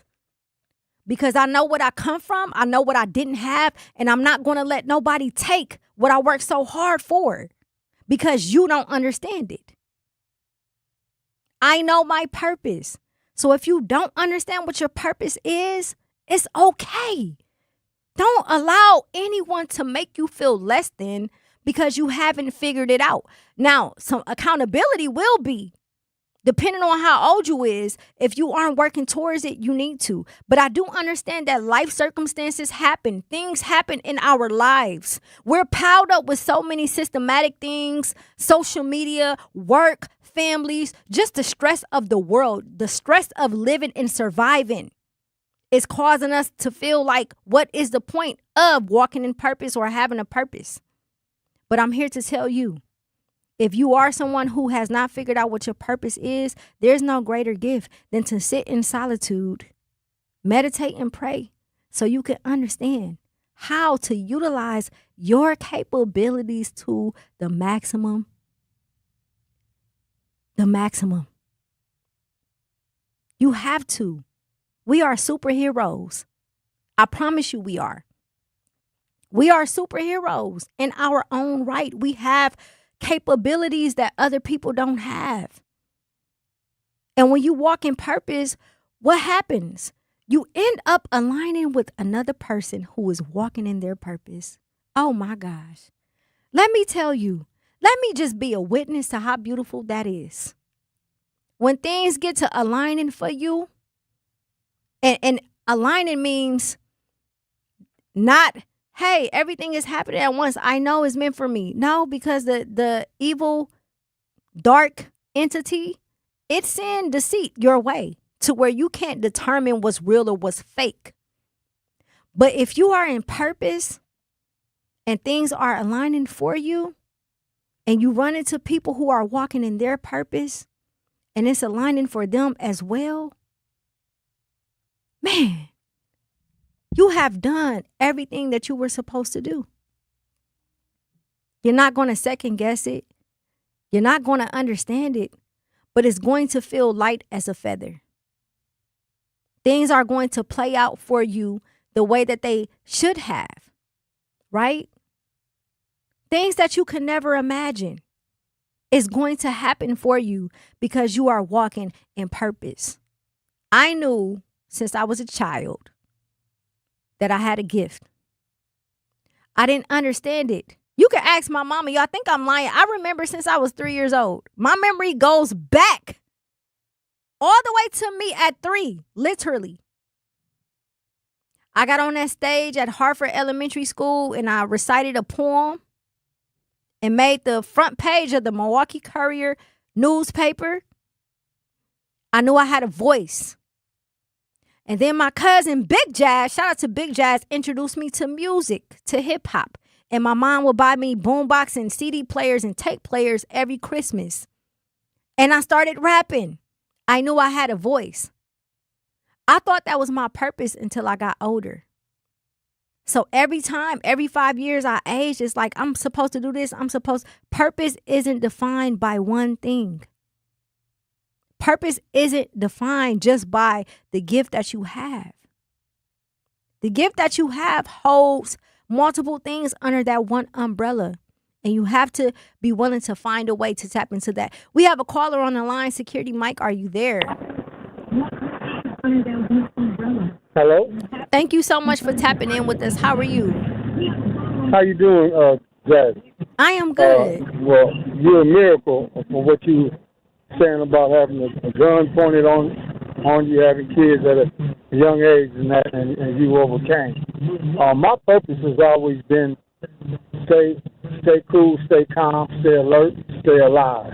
Yes. Now, I'm almost to the end anyway. I'm 65. I look 40. But I played a lot of ball and stuff, so that kind of helped me out. People don't believe I'm at the age I am. But I'm looking at another maybe 4 years, and then I can hang it up. Then I can just kick back. I can do a little traveling. I saved a little bit. And I'm going to probably still work. You know, the agency I work for, I can still work as I could be a flex officer or something like that. But I'm going to take a lot of time and relax. Because I really put it in. You know, I didn't start out right in life. You know, like I said, I grew up down in the projects in Lampum, ran with some guys in the hillside and stuff like that. Did two things that could have got me tied up with a record in that, but I overcame all of that to where I ended up working for public schools. You know, I had a job with this 80 years. Doing what I'm doing now, kept a clean record because of that. And hats off to my mom for moving us out of the projects when I was about 11, and we went out there to the Northbridge area. Absolutely. Listen, the fact that you understood that everything you have been through made you who you are now is the same thing that we need to take and make sure that we give to the younger generation and the people under us. That's what it means to be fruitful. And I'm glad that you were able to turn your life around, because a lot of people who haven't been through things, they don't understand what that means. They automatically put you in a box to say, because you've been through this, you won't accomplish anything. No, baby, let me tell you, what I've been through is the reason why I'm accomplishing what I'm accomplishing. Maybe you should go through something. Let me learn you something today. We got to go to break. Do not touch that dial. Do not log off YouTube. Do not switch your channel. It's your girl, Jazz Tyler. My mom has decided to learn to paint, and she's good. My dad's now into creative cuisine, and I've already put on 6 pounds. Learning new things comes with age. My mom, she started forgetting my name and what we're talking about. Forgetting well-known things doesn't. Memory loss may be a sign of Alzheimer's disease. Early detection gives you and your loved one time to plan for the future. Learn the warning signs of Alzheimer's at 10signs.org. Brought to you by the Alzheimer's Association and the Ad Council. The possibility of lung cancer can be pretty scary, especially if you're one of approximately 8 million current or former smokers at high risk. That's why SaveByTheScan.org wants you to know that now there's a breakthrough low-dose CT scan that can detect lung cancer early, and it only takes 60 seconds. You stop smoking, now start screening. For an easy quiz to see if you're eligible, visit SaveByTheScan.org. It could save your life. SaveByTheScan.org is brought to you by the American Lung Association's Lung Force Initiative and the Ad Council. Reading aloud to children sharpens their listening skills, expands their vocabularies, and nurtures a lifelong love of reading. That's why Reading is Fundamental, the nation's leading children's literacy nonprofit, offers free monthly read-alouds by popular authors through its Rally to Read program. Visit rallytoread.org to watch the read-alouds and discover exciting reading activities for school and home. Visit rallytoread.org today. We asked parents who adopted teens to share their journey.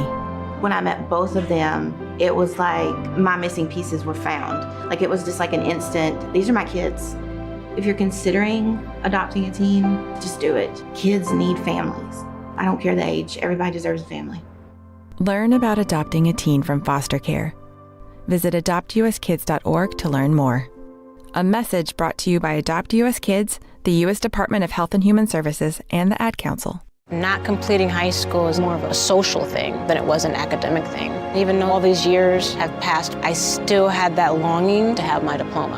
At age 30, Carissa finished her high school diploma. If you're even considering getting your high school diploma, you can do it. No one gets a diploma alone. If you're thinking of finishing your high school diploma, you have help. Find free adult education classes near you at finishyourdiploma.org. That's finishyourdiploma.org. Brought to you by the Dollar General Literacy Foundation and the Ad Council. Hear that? That's the sound of your life. Perfectly imperfect.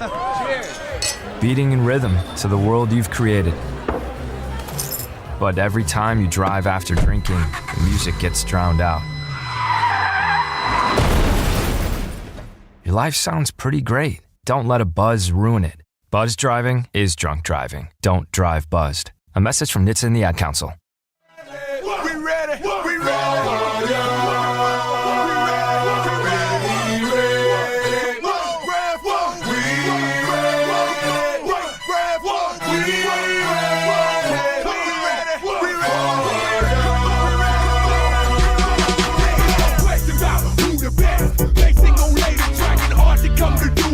.7 The Truth. It's your girl Jazz Tyler.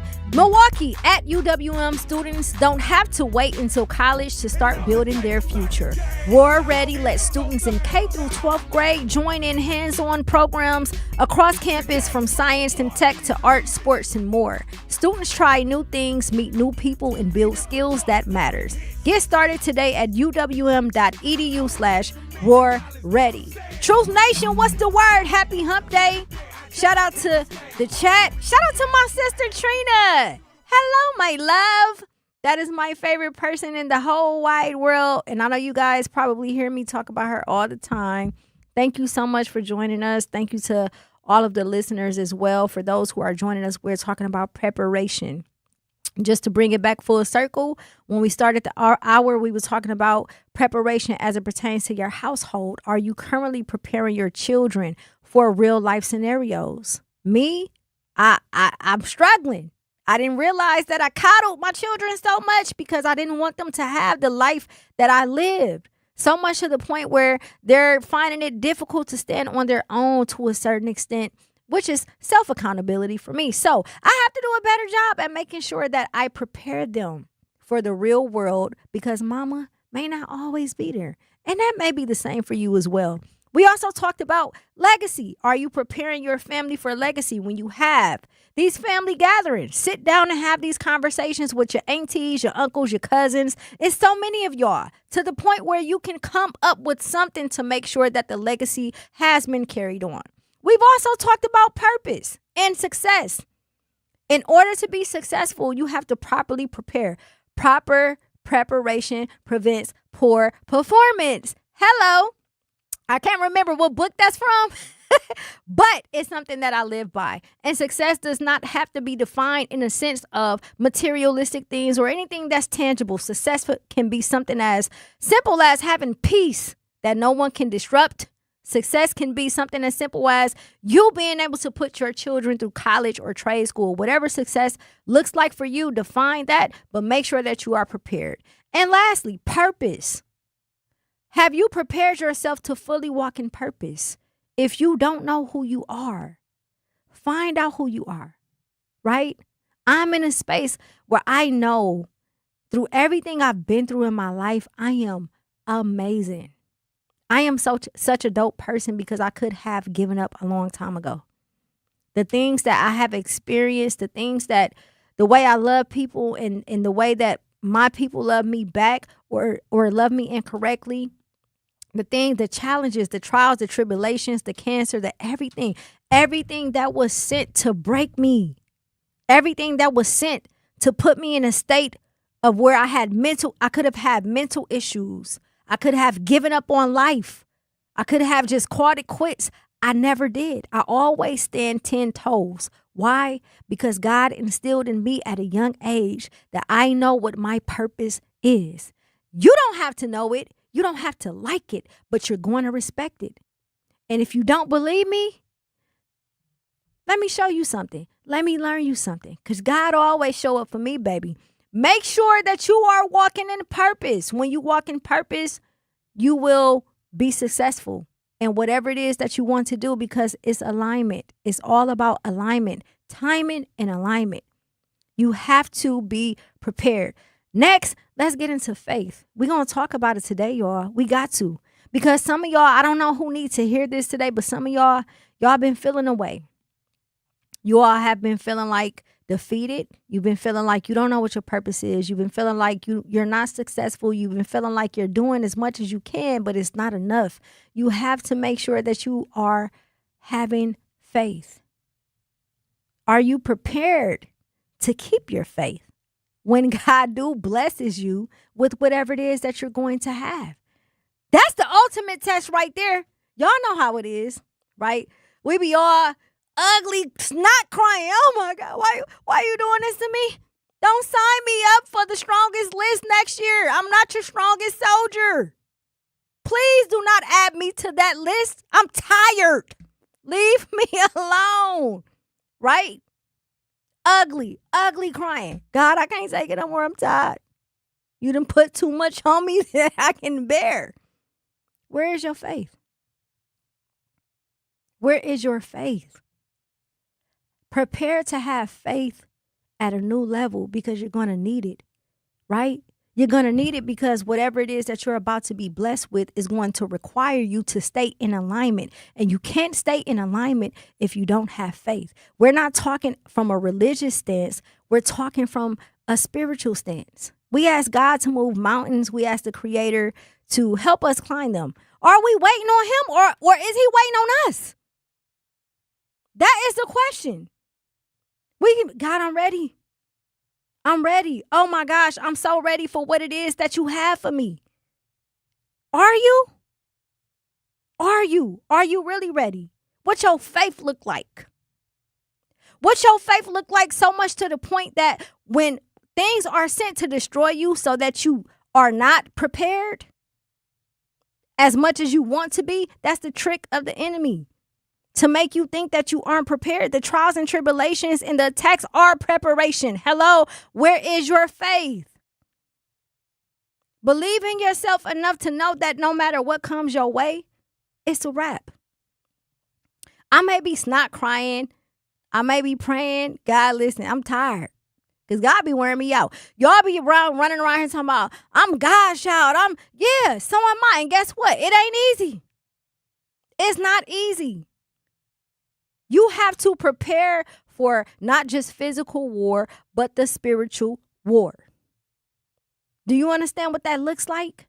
For someone who is walking in purpose, for someone who is trying to prepare to leave a legacy, for someone who is trying to prepare to be successful in life and everything that they do, for someone who is trying to prepare to make sure that their children are set up for life. It is extremely difficult. Because you have to bite your tongue. You have to walk a certain way, talk a certain way. You have to think a certain way. You got to check yourself. You can't be lukewarm. You can't tap back into that old life. You have to transform into the person that you're supposed to be. And you got to have enough faith and enough common sense to know that no matter how difficult it gets, prepare me. Please, Creator, prepare me to strengthen my faith so that when you give me these blessings, I don't mess it up.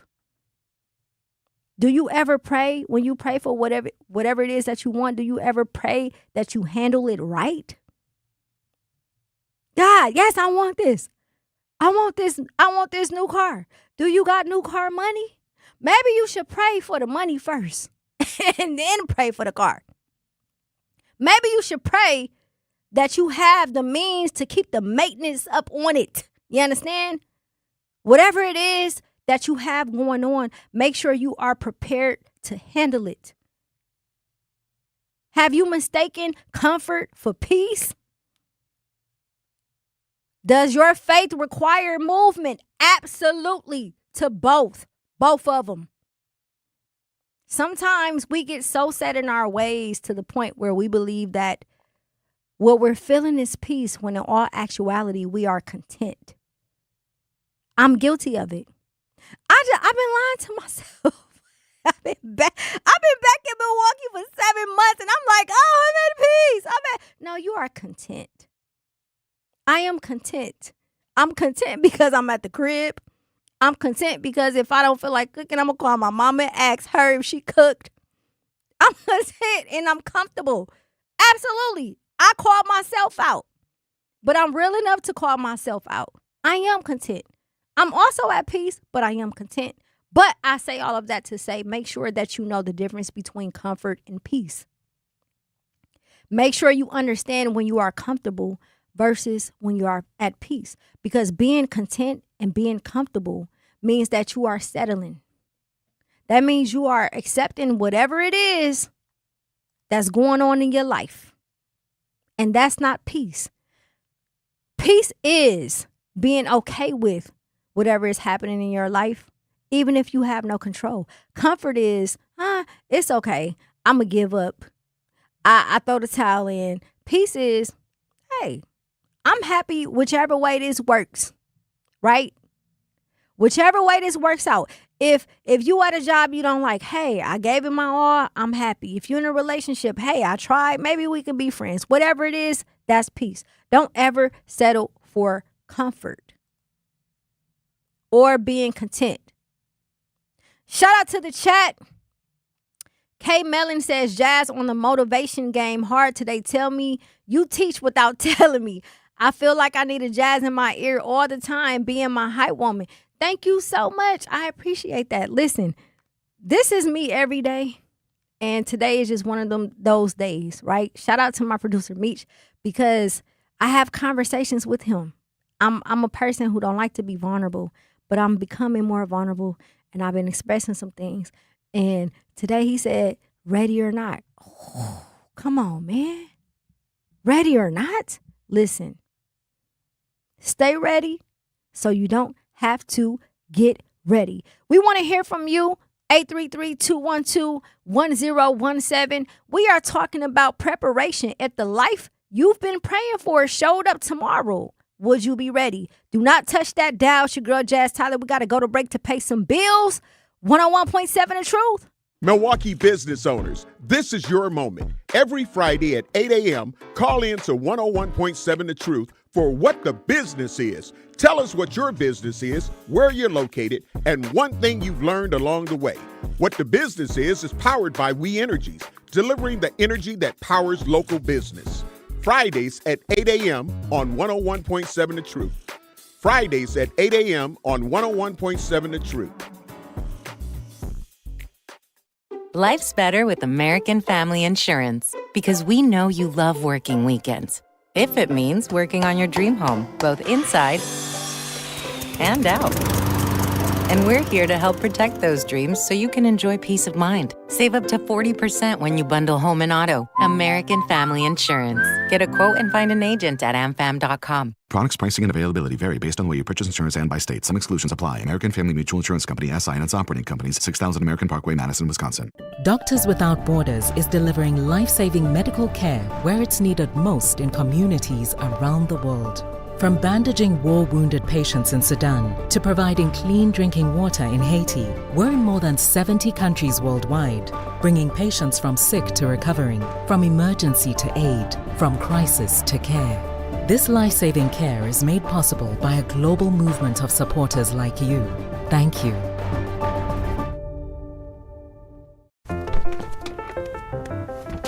Mommy, can I sit in the front seat just this one time? Please, please, please. No, not yet. But why? Because I love you, and you're just not ready yet. Now, get in the back so I can get you in your car seat, please. Putting your kids in the right seat for their age and size is an act of love. Check that your kids are in the right seat at NHTSA.gov/the right seat. Love protects. A message from NHTSA and the Ad Council. In sitcoms, when someone has a problem, they just blurt it out and move on. Well, I lost my job and my parakeet is missing. How was your day? But the real world is different. Managing life's challenges can be overwhelming. So, what do? We get support. The Huntsman Mental Health Institute and the Ad Council have mental health resources available for you at loveyourmindtoday.org. That's loveyourmindtoday.org. See how much further you can go when you take care of your mental health. For 250 years, our armed forces have bravely served America. Wounded Warrior Project honors that legacy by supporting post-9/11 service members and veterans like Anthony, a Marine who was injured by a roadside bomb in Afghanistan. They carried me through my injuries, not just my physical, but my mental. And seeing other vets doing the same thing helped me tell myself, hey, you can do this. Join us in honoring warriors at woundedwarriorproject.org/America. Treat her like a lady.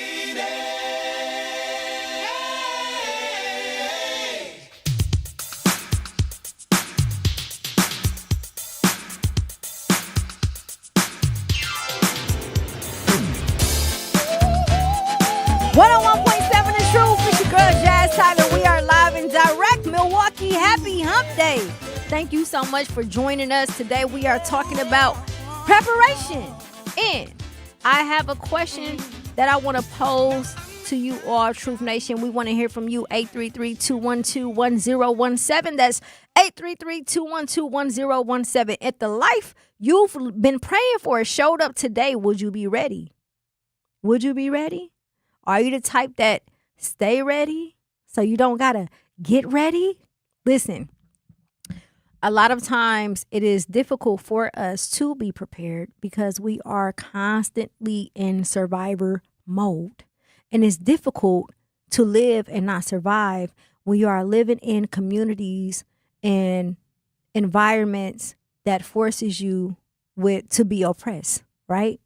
So the average person every day is struggling with figuring out how to properly prepare to become the person that they need to be, the person that the Creator needs them to be, because they're faced with so many challenges, from work to school to being single mothers and single fathers, to dealing with all of these bills, the weight of the world, the emotions you get from loved ones passing or people you simply don't know. There's so much that goes into our daily lives that by the time we wake up and step out that door, we are already feeling defeated. We already feel like, what is the point of it all? Because it's going to be whatever it's going to be. So whether I prepare or not, this XYZ is going to happen. I don't know who needs to hear this, but I'm telling you, no matter what you're going through, no matter what it looks like, this is coming from a person who has been through it all. I was diagnosed with cancer at 30. I didn't know if I was going to live or die. I've been in many situations where my life could have been taken. You understand? I've been in many situations where I lost it all, got it back, lost it all, got it back. There has been no blueprint for my life. I don't look like what I've been through, but the people around me understand what I've been through. And I'm sure the people around you understand what you've been through as well. Which is why I'm telling you, even when you feel hopeless, even when you feel like there isn't anything you can do to be successful or to prepare, just try it. What's the worst that can happen? Don't prepare for the worst. Prepare for the best. And you have to repeat that consistently. I'm not who I used to be. I am who I'm becoming. I don't care what people think of me. I don't care if you don't understand the anointing God has over my life. I don't care if you don't know what I've been through. I don't care if I don't look like what I've been through. I don't care, because at the end of the day, I am preparing for the better. I already been through the worst. Why would I prepare for the worst? I lost loved ones. I took a loss financially. I take loss all the time. I'm a risk taker. That's light. That's nothing. I know what it feels like to go through the worst. Why would I be preparing for the worst? Why would you be preparing for the worst? Train your mind 10 toes down. That's my motto. Okay, when I start thinking a certain way, 10 toes down, Jazz. No, we don't think like that. Prepare for the better. All great things is going to happen. Something bigger and better is on the way. I don't care how ugly it get. Matter of fact, when it get real ugly, that's when I know. Oh, who am I talking to? When it gets real ugly, that's when I know that something greater is on the way. That's when I start to shout. That's when I start to praise. That's when I start to pray. That's when I start to sing. That's when I'm walking around acting like everything is fine, because it's about to be fine. I'm preparing for the better, not the worst. Some of y'all walk outside of your homes, trash everywhere, abandoned houses, kids who don't have nothing to eat, people on a bus stop, mental health, people, patients walking all around this joint, right? We don't have much to go off of, because we're not supposed to be looking on the outside anyways. You're supposed to dig on the inside. Preparation. Prepare not to be distracted. Prepare to stay focused. Prepare to be in the battlefield, because that's what life is. It doesn't matter what you go through. Prepare to stay 10 toes down, right? Anybody who go up against this is a fool, because God has prepared me, man. And I know he prepared y'all too. We want to hear from you. 833-212-1017. Shout out to the chat. Jasmine West says, haven't considered praying about being able to maintain what I asked for. Let me tell you something, Jazz. I learned this the hard way. I be like, God, I need this. I want this. But if it's for me, allow me to have it. If not, I'm okay with that. But when you send it, just send it to me. And then I get it and I be like, It's like putting together a bed or furniture with no instructions. Oh, girl, that's cute. I like this. Let me order this off Amazon. Let me order this off Wayfair, whatever the case may be, and it come, and then you get the box and it's no instructions, right? It's just cute. It looks cute. I want it because I want it, but there's no instructions. You have to be specific in your prayers. You have to say, hey, yes, this is what I want.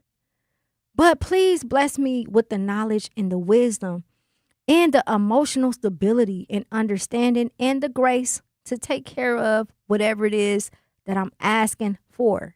Help me maintain this, because as quick as it come, as quick as it go. Sometimes the Creator will test you and give it to you just to brag. Listen, man, let me tell you something. The Creator be flexing. Oh, you want that? That's light. I got you. Don't even worry about it. Watch this. Hey, y'all, watch this. She asked for this. I'm about to send it to her. But the joke's on you because you didn't ask me on how to maintain it. Right? Maintaining it is preparation. How do you prepare for the blessings that's coming into your life? How do you prepare? The reason why I say that is because I'm guilty of it. A lot of times when I used to ask for stuff, I stopped doing my daily prayers. I pray here and there, check in here and there, thinking that, oh yeah, I'm good. No, you not. That's when you're supposed to double up.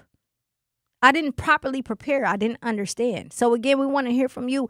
833-212-1017. We are talking about preparation. If the life you've been praying for showed up tomorrow, would you be ready? Now it's time to get into the sticky icky, right? This is one of my favorite topics. I know it's one of y'all's too. We've talked about preparing our children. We've talked about preparing our legacy, success, purpose, faith. What about relationships? What about love? Are you preparing for the relationship that you prayed for? Are you preparing for the husband, for the wife that you prayed for? Right? Are you? And are you asking in your prayers to be equipped with what you need in order to carry that out? Let me learn y'all something today, okay? I am a person who is comfortable within asking the Creator for whatever it is that I want. And I used to be very stubborn when it came to doing it just that way and not my way. And now I'm learning that no one knows what's best for you than the person that created you. So I asked, I'm laughing because, I got some stories for y'all. Let me tell you. I asked for a husband. I asked for a husband and got a husband at 26, but the husband wasn't husbanding. You understand? I asked for a husband at 26, but the husband wasn't husbanding because I wasn't specific. So, on a serious note, right? I want to talk to the ladies out there. Oftentimes we say, and my sister will attest to this, I say, man, God, send me another husband. I need a man. I don't like and when I say this, I don't want to sound like this is the only reason why I'm asking for him to send me a husband. But I'm not the INDEP. No. I don't want to take out my garbage. I don't want to change the light bulb. I don't want to kill a spider. I don't want to I don't want to take my car to get cleaned. I don't want to do a lot of that stuff. Okay? I don't want to do a lot of that. And again, I'm not saying that that's the only reason why I need that I was praying for a husband. But I'm saying it's just certain things, right? It's certain things that at the end of the day, we all were created by two people. And my thought is you cannot be successful without your person, without your significant other. However, I could not understand why. I've been single for 4 years by choice. I've been single because I had to take time to sit with myself so that God can prepare me for my person. Ladies, you have to love yourself enough to the point where you are not afraid to be alone. Stop just going on dates. Stop just dealing with men for entertainment. I know, because I used to be her, especially in the life that I live. Oh, that's entertainment. That's fun. I'm not serious about him. I'm running a game on him because he's running a game on me. Da-da-da-da. No. And then got the nerves to turn around and pray for a husband. Is you serious? You have to stay by yourself. Work on yourself so that God can prepare you for whoever it is that you're supposed to be. You can't leave out a relationship and then get in another relationship expecting for this man to want to marry you when you haven't even healed from what the last guy did. And now you're holding him accountable to some ish he didn't have no part in. Right? Let's talk about it. When we come back, we are talking about preparation, but are you prepared for the man or woman that you prayed for? 101.7 The Truth. Do not touch that dial. Your girl, Jazz Tyler. Our children deserve a real chance to make it in life, and a good education is a passport to opportunity. At City Ford Collective, we're working to make sure there's a great Milwaukee school for every Milwaukee family, because more good options lead to better outcomes. And who doesn't want that? Together, we can give every child the foundation they need to thrive, and a stronger future for kids means a stronger future for Milwaukee. To learn more about our mission, visit us at cityfordcollective.org. That's cityfordcollective.org. I always had to be so good, no one could ignore me. Carve my path with data and drive. But some people only see who I am on paper. The paper ceiling, the limitations from degree screens to stereotypes that are holding back over 70 million stars. Workers skilled through alternative routes, rather than a bachelor's degree. It's time for skills to speak for themselves. Find resources for breaking through barriers at tearthepaperceiling.org. Brought to you by Opportunity at Work and the Ad Council. And here's Heather with the weather. Well, it's beautiful out there, sunny and 75. Milwaukee Black Talk lives here on 101.7 FM and 1510 AM, W269 DL Milwaukee, and WGKB Waukesha. So tell me, Sam, what you want to do when you know I'm in love with you. Good time to turn around. Love for you, but you can't be found. Fly free, baby, fine with me. I'm in love with a bumblebee. Ooh, slim boy, you're killing me.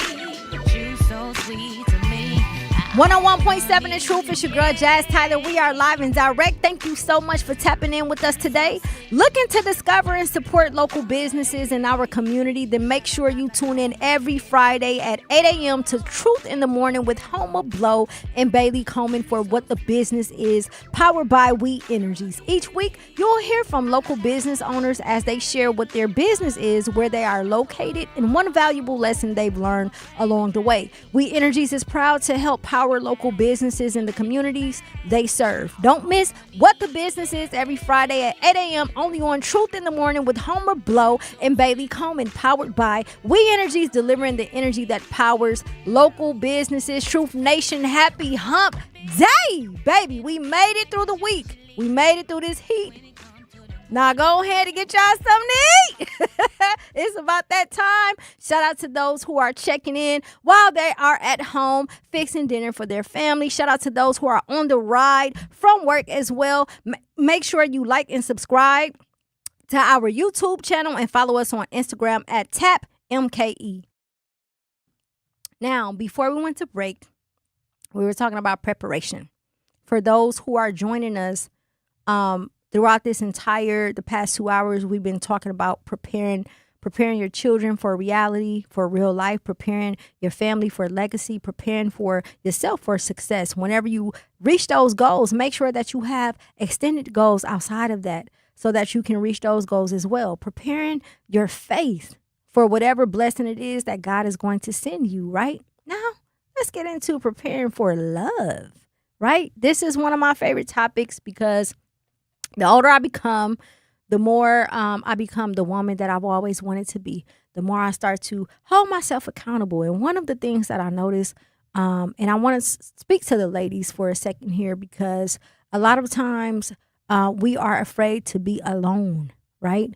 We give so much to everybody, including those we love, our spouses, people we are dating, so on and so on. And at the end of the day, we just want it back, right? But we have to sit in solitude. You cannot ask. I'm telling you, ladies, trust me when I tell you, you cannot ask God to bless you with a man, not a Negro, but a man. You can't ask him to bless you with a man or to bless you with a husband when you are not becoming the woman that you need to be prepared for that man. That's not how this works, right? Now, you can choose not to pray for that, and then you'll keep running into people that you don't necessarily align with. But if you are specifically saying, God, send me a husband, send me a man, somebody that's going to love me correctly, somebody that's going to be there every step of the way, somebody that is going to be vulnerable with me, somebody who's going to love me when I wake up with stank breath and a bonnet on, right? Just someone who can be everything that you need to be. But this is very selfish. Thinking about it, right? It's very selfish to sit there and say, I want this kind of man, but you haven't put the work in to yourself to prepare for this kind of man. What are you doing to make sure that you can get this man or woman that you want? How are you preparing yourself? You can't call yourself a wife if you don't do wife things. You can't call yourself a wife if you never cook, if you entertaining always in a man's face, if you doing things that's not going to, whoever it is that you're supposed to be with is not going to accept. How are you preparing for the love that you want, the love that you've been waiting on for your entire life? Me, I check myself, but only when it's worth it. If there's someone that I am like, you know what? I want this to work. I want him. I choose him. I want this to work. That's going to be my man. I'm going to be like, let me check myself so I can make sure I'm the woman he needs. Let me make sure I'm the woman that I need to be in order to be there for him and for myself. That means my stubbornness. That means my grace. That means my understanding. That means me putting in work. Because I used to be the type to say, hey, you know what, bruh? Listen, if you ain't on my program, you got to go. You feel me? I run this. I run the show. Not me saying I run men or I'm trying to control a man, but I'm saying that I am a woman who is dominant. And I understand that a lot of men cannot handle a woman like me. Because I am sure of myself. I know what I know. I've been around the block. I've done what I've done. Right? I'm confident. I understand who I am. And I used to have this, man, I'm off him. Listen, let me tell you. Trina, where you at? My sister can attest to this. Oh, you got 2 weeks. You got 14 days to prove why I should even entertain you. And if you ain't cut out of there, block, 8 feet tall in the paint, baby, you out of there, right? I'm telling you. They used to come, men to come, you come to practice. You want to play the game, but you don't come to practice. No, you got to go. And then I sat there and thought about it. I can't have that type of attitude. I probably done got rid of whoever my husband was supposed to be. Right? So now what I do at this age is I sit with myself and I say, first and foremost, I shouldn't be entertaining anybody that I give a limit to, because I know off the gate, out the bat, if I got to give you 2 weeks to prove something, I don't need to talk to you. Secondly, I have to be real with myself. And ladies, this is how you properly prepare for your man. For whatever man or husband you want God to send you, you got to sit with yourself and be real with yourself. That man is going to make you check yourself in a way that you never checked yourself before. You know what? I'm tripping. Let me sit back and think about what I just did or how I'm feeling so that I can make sure it does not affect him. Let me check this text message I'm about to send before I send it, because I don't want it to be a certain way. Let me make sure that I'm showing up as a woman that I need to be. Not just for him, but for myself.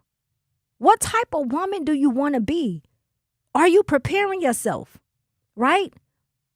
Especially if you've been single for a while, because those who have been single for a while, like me, we get in our mode, especially if you are successful in what you're doing. That's how you become an older, bitter, black, independent, career-driven, single woman. And that's not the route that you want to take, ladies. You don't want to be in your 40s like, oh, I have a Birkin bag. I do this for a living. And you don't have no man because you feel like nothing is wrong with you or that you don't need to work on yourself to have the person that you want to be with, right? You have to sit with yourself and check yourself and properly prepare for. What does that look like? God, I want a husband. I'm ready. I wasn't ready before, but I know I'm ready. How do you know you're ready? Because you're doing the work with self. It has nothing to do with whoever you're dating.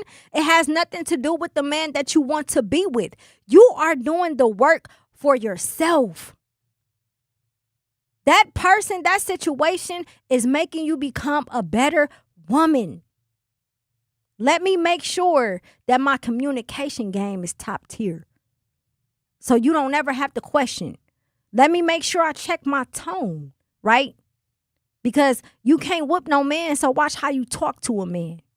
Let me make sure I check everything that I need to check about myself, my emotions. Let me make sure I ain't insecure. We all have insecurities and flaws, but let me make sure I put my big girl panties on, right? What are you doing to prepare for whoever it is that you want to be with? You want that husband, but you don't even cook. How you gonna get a husband and you can't cook? Ain't no man. I don't know about the new age men, because I like mine's a little older. But don't no man want to come home to no hamburger helper, baby. Okay? No sloppy joes, no Lunchables, no sandwiches. No. What your cooking game look like, right? Do you know how to leave him alone when he don't want to be bothered?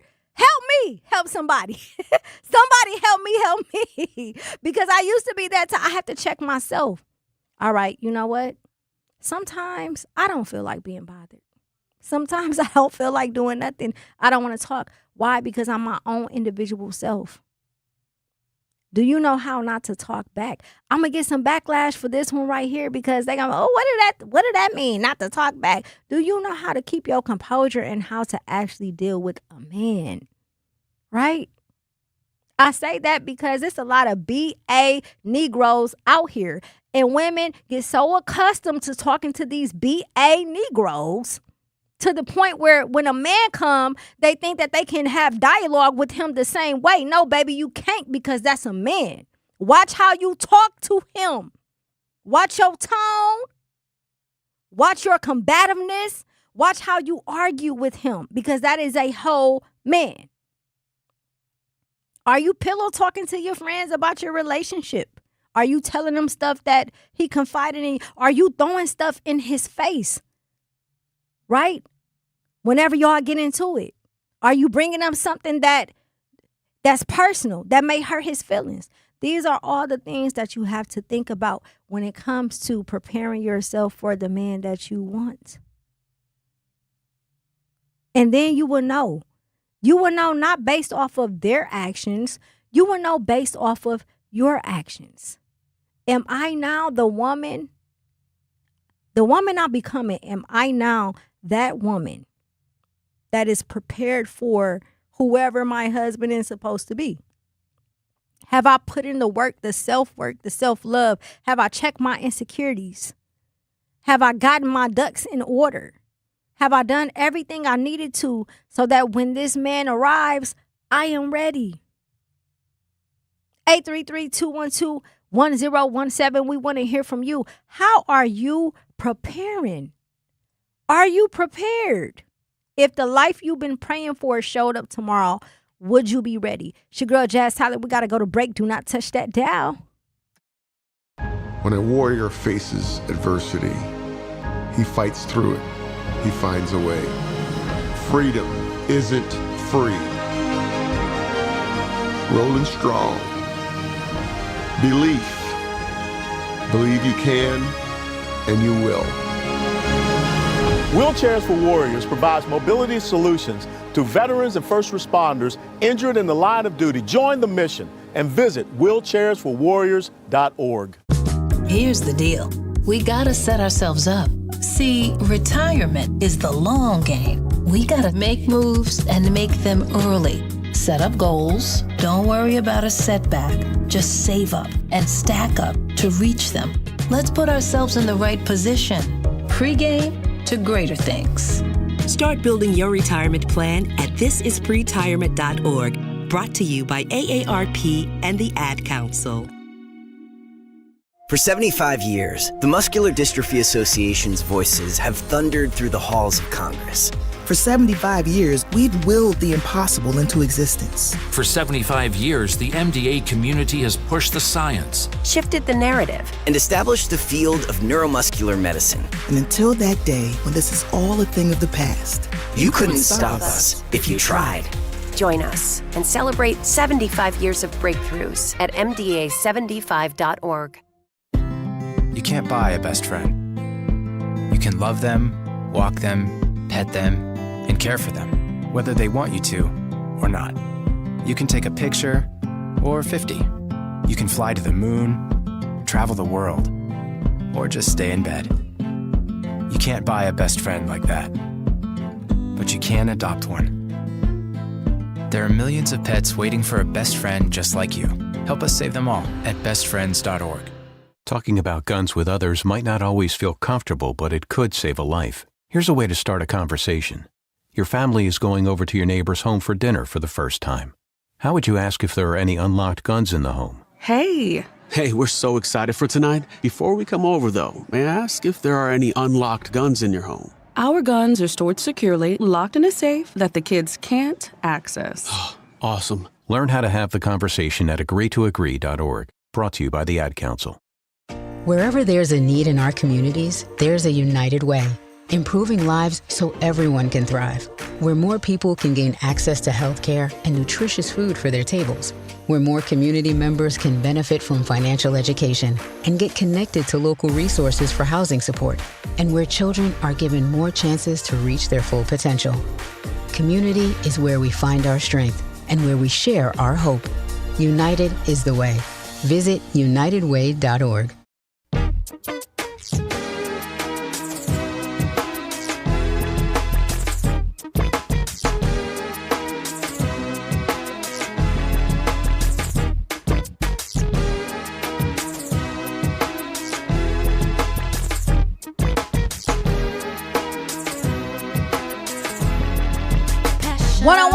The truth. It's your girl Jazz Tyler. We are live and direct. Hey, listen, man. I be getting teamed up by Z and Mech all the time. And I am so happy to introduce our radio operations coordinator, CC. Hey, what's up, Truth Station? Thank you, CC. Y'all don't get a chance to see her because she be behind scenes, but she be on my team, man. Listen. Team Jazz. They be on us, don't they? They be trying to tag team, right? So today we are talking about preparation, and we've talked about many things pertaining to preparation, but now we're talking about preparation as it pertains to your spouse and love. What should you do as a woman to prepare for the man that you pray for? Are you in a space to where you are preparing yourself to be the woman that man needs and the woman that you need to be? What is that? What do you think that looks like for you, CC? For me personally, because I resonate a lot with your story, you know, having kids early. By the time I was 22, I had both my kids. Yes. Married young, divorced young. Yep. So, I mean, by the time I would hit 28, I was able to go to brunch with my mama and her friends and relate for real. Like, that's right. So now being mid-30s and being divorced for, oh my goodness, about 7 years. Me now. too. Hey, 7, 8 clock years. it. It's been a minute. And primarily single during that whole time. Like nothing super serious during those years. It's like you have to take a step back and look at you. Yes. And when I say look at you, I mean really look at you. Yeah. Because a lot of times you want to place blame on the other person, like why it didn't work or why it was this and why is that. And it's, a lot of time the argument is valid. Yeah. It's valid. Yeah. But we always play a part in it, whether it's consciously or subconsciously. That's right. And so when you taking that look in the mirror, you got to go to the subconscious. Yes. And look at those little habits or, traits, personality flaws that you may have that a lot of us write off as, oh, that's just me. Yes. That's just me. I ain't going to chase it. That's just me. Yeah. But at a certain point, if you're trying to grow, you got to be like, it can't just be some you. things got to change. Yes. Absolutely. I have to change me. Absolutely. Even if it is just you, you have to change you. Yes. And so for me, I wrote down what I wanted in a husband and what I felt like I deserved in a husband. Yes. And then I wrote down everything that, what they like to say, bring to the table. Yes. Come on now. I wrote it all down. Yeah. And I had to have a very honest conversation with myself. Yep. Is the man that I put on paper, if I walked into the room with 10 men like this, am I going to be their type? Yeah. Ooh. Whoa, let's talk about it, CC. Am I going to be their type? Come on now. All of us want to be put up, you know, taken care of. And are you a put up woman? Are you a put up woman? Yep. Are you going to put yourself up? Yep. Are you asking for things that you can't provide yourself? That's right. That's where I started at, was, okay, yeah, I do want a man to provide. I do want a man who can provide me the finer things. And let's keep it 100. It's not always about the physical or with what they can, the materialistic attributes of it. It comes down to, am I emotionally safe with you, secure with you? Come on. Are you emotionally intelligent enough to pick up social cues when I'm not feeling myself? Come on. Do I have to explain everything? Mm-hmm. So it's a lot that can, be placed into the relationship that you want in a relationship. But just starting with all the things that I had on my list was, a man of God. Mm-hmm. Because if he don't fear God, he don't fear anything. That's right. And so why would he care about me and taking care of me? Because he has nobody to answer to if he doesn't do that. Yeah, absolutely. Second was, like I said, I come from a background with a lot of abuse. Mm-hmm. So am I secure with him? Yeah. Emotionally secure, physically secure, Yes. mentally secure, financially secure. Yeah. Am I going to be placed in a position where I have to carry the burden of life and our entire relationship? Yeah. I mean, granted, as his woman, you want to stick beside him, because I'm not standing behind nobody. That's I right. Be Come equally on now. yoked, okay? Come on now. We're doing equally yoked. Absolutely. So I don't mind stepping in when he's weaker, and carrying the relationship. But at some point, he got to step back in now. Come on. That's right. Knowing when to lead and knowing when to follow. Just knowing my list of what I wanted in a man, Mm-hmm. I had to check myself to make sure that that's what I was bringing to that man. That part. And that's so, to your point, right? That's so realistic. And I'm one of those people who sit with myself and check myself like that too, right? One of the things that you mentioned that I love was put it all on the table, baby, with yourself, and ask yourself, would you date yourself? Exactly. Is this the type of man, like the man that you want, the husband that you pray for? Are you really ready for him based off of what you're bringing to the table, right? So when we sit in solitude, when I sit in solitude with myself, I think the difficult thing for me is the industry that I was in, right? The industry that we're in. Exactly. It's difficult to have a marriage or a relationship with someone who doesn't understand it. It's that trust. It's the trust, and then it's the insecurities, and then it's the God-given ability to understand that someone is actually walking in purpose, and can they accept you for walking in your purpose. But when I sit with myself in the beginning of this stage, I started to be very subjective, like what you said. Man, this is just me. This is what I know. This is what I've been through. And then I had to think about it. What type of woman do I want to become? I'm 2 years to 40. Do I want to be a 40-year-old talking about a man got to get with my program? No, because I don't want to run a man. But what happens is, especially with Black women, the way that the world has done us, we all know the story the men with the mass incarceration Mad black and the exactly low income housing. They removed the black man out of the household, and now fast forward to 2026, and we're enemies. Right? You can hear it in the music.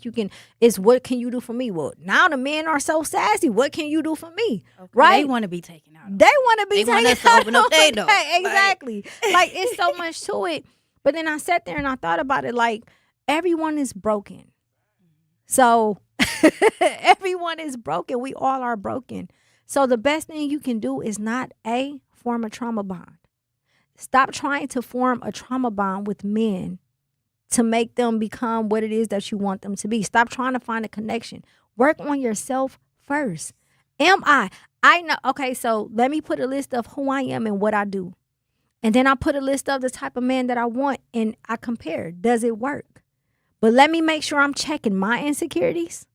Let me make sure I'm checking myself communication-wise so that I can be who I need to be, and then I can be what I need to be for him. Exactly. And going off of that, back to one of the points that you made earlier, you stated women have to, and this goes for everyone, but speaking on women, we have to be comfortable with sitting alone and being alone.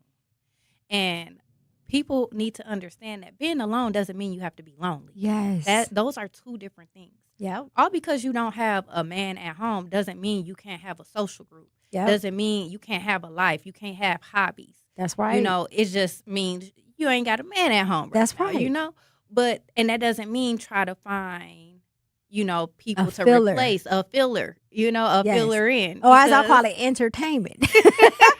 Right. It's a little entertainment, a little shindig. Just a little bit. I mean, by all means, but that doesn't mean bring that in when you're doing that self-work, because you can get so easily distracted and taken off your path when you're working on self, when you bring in those filler in, because you have to move intentionally. You start attracting men that you have no business being around. No business. And it's crazy because it seems like the more you work on yourself and the brighter your light, the more they start flocking. Girl, listen, I am not Michael. And shout out to Mike. He was on the show yesterday. I'm not an architect, baby. I don't need a project. Okay? I don't need a Build-A-Bear or a project. Already come equipped with self-work. Okay? Because we doing self-work and self-care over here. So you need to show up like the same way that I do. Exactly. That you working on yourself and being, to your point, like, one of the things I noticed by being single is like the things that I love about myself, and that I'm able to make myself happy without. You know yourself. I know me, because look, that's a flex. After divorce and after having kids, yes. I don't know if you went through this, but I went through, a long span of time. Yeah. Years where it's like I didn't know myself. Like somebody would ask, like, "Oh, what do you like to do?" Or, what are your hobbies? Yeah. And I, for the life of me, could not tell them because you what was I living like. for your family. I could tell you all day long what my daughter like, what my son like, what their hobbies are. I could tell you what I do for work. Yes. But outside of that, it was like, who is Cece? Like, if you strip down, taking off, being a mother, being, who you are career-wise, being who you are to your family. Who are you? Who are you? And I could not answer that question. And so that was light bulb moment for me, because I'm like, how do I expect someone to come into my life to help add to my happiness? Yes. Because I don't feel like someone should be the main responsibility. Your happiness should not be somebody else's responsibility. That's right. They should add to it. That's they right. should not be the reason for it. That's right. And they're not the main character in your movie. It's not the man. You are the main character. That's right. And so how can I expect somebody to come in and I give main character energy and I don't even know who I am? Like, so one of the things that I've been working on with myself is, right, I've been living in the present, because I used to always be in the past or the future. Now I'm in the present. I can deal with reality, which is dealing in other people's worlds and understanding myself a little more. And it's like, okay, I don't like this, but I like this. So now, to your point, I'm relearning what I like and what I don't like, but also being so authentic with myself to the point where it scares me, right? And this is how you know when you're almost there as far as who you pray for, because you would begin to check yourself first, right? Okay, let me check myself first. You start catching yourself. Especially if like you're dealing with somebody that Yes. has that potential and you see that. Yes. You know, for me, I shut down. So like if I feel like, something's wrong or we not seeing eye to eye or a conflict comes up, instead of explaining myself in the past, I'll get quiet. I'll fade away. Yeah. Yeah. Cool. I don't like to argue. I don't like confrontation. I that would was too. my reasoning. I don't like confrontation. Yeah. So instead of saying something, I'm going to just fall back. And if you don't know why I fell back, Then that's on you. That's on you. We going to move on. Mine was like, I built this like switch where it's a like, switch. I can love you so much. I can love you so and hard. then treat you like you never existed. If you push me to I'm that trying to point. tell you. But what I know It's a dangerous is it switch. is. It's a dangerous switch. And the thing about it is, I realized that was dangerous for me because I should not be able to turn my Because we're feelings on pushing and off. Potentially people away that mean well for us or that God might want on our path, but we're pushing them away. And so I had to learn communication. Yes.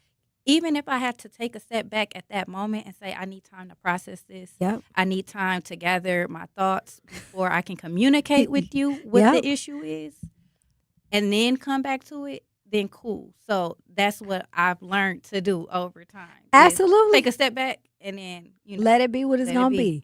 We got Cece in the building. We are talking about preparation. Today, we want to hear from you, 833-212-1017, specifically preparation for love in this segment. We got to go to break to pay some bills. Do not touch that dial. It's your girl, Jazz Tyler. At Milwaukee College Prep, we believe brilliance lives in every child. Here, students are challenged, supported, and celebrated every single day. With small class sizes, dedicated teachers, and a proven track record of academic excellence, MCP is helping Milwaukee kids reach their fullest potential. Enrollment is still open for grades K-3 through 8. Apply today. Give your child a school where they'll thrive. Visit mkuprep.com or call today. Milwaukee College Prep, brilliance lives here. Are people around me safe when I vape? Science does not support that belief. Exhaled vape emissions linger in the air, affecting indoor air quality and bystanders in the same space through secondhand exposure. Vaping emissions can also accumulate on clothes, hair, dust, and furniture, leading to exposure risks to bystanders of all ages. And vaping around a pregnant person can lead to serious health impacts on fetal and childhood development. Enough with the puff. Learn more at ul.org/vaping. My mom has decided to learn to paint, and she's good. My dad's now into creative cuisine, and I've already put on 6 pounds. Learning new things comes with age. My mom, she started forgetting my name and what we're talking about. Forgetting well-known things doesn't. Memory loss may be a sign of Alzheimer's disease. Early detection gives you and your loved one time to plan for the future. Learn the warning signs of Alzheimer's at 10signs.org. Brought to you by the Alzheimer's Association and the Ad Council. The possibility of lung cancer can be pretty scary, especially if you're one of approximately 8 million current or former smokers at high risk. That's why SaveByTheScan.org wants you to know that now there's a breakthrough low-dose CT scan that can detect lung cancer early, and it only takes 60 seconds. You stop smoking, now start screening. For an easy quiz to see if you're eligible, visit SaveByTheScan.org. It could save your life. SaveByTheScan.org is brought to you by the American Lung Association's Lung Force Initiative and the Ad Council.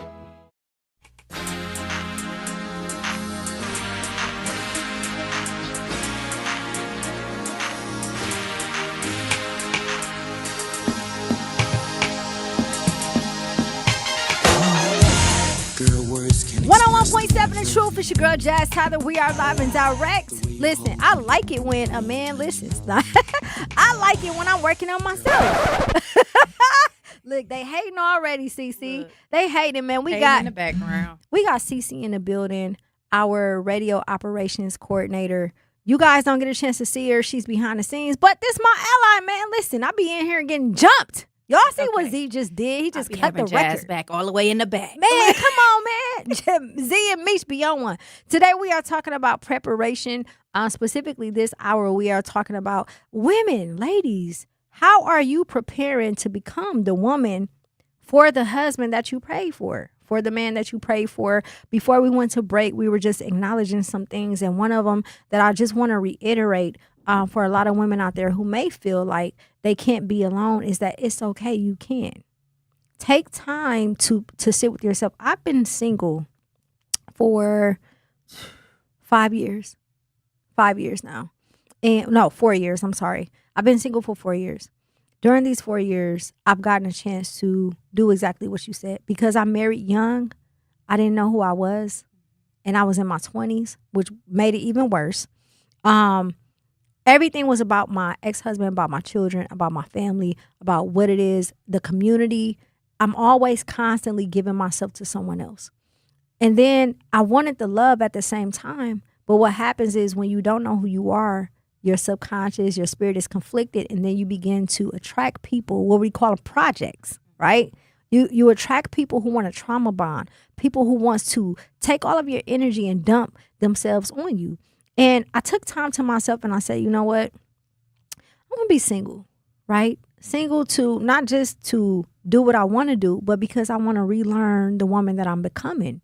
And now that I'm becoming the woman that I'm becoming, and I pray for my husband, there are certain situations that happens that make me check myself to become a better woman. Are you the woman who is ready for the man that you prayed for? Or are you psyching yourself out?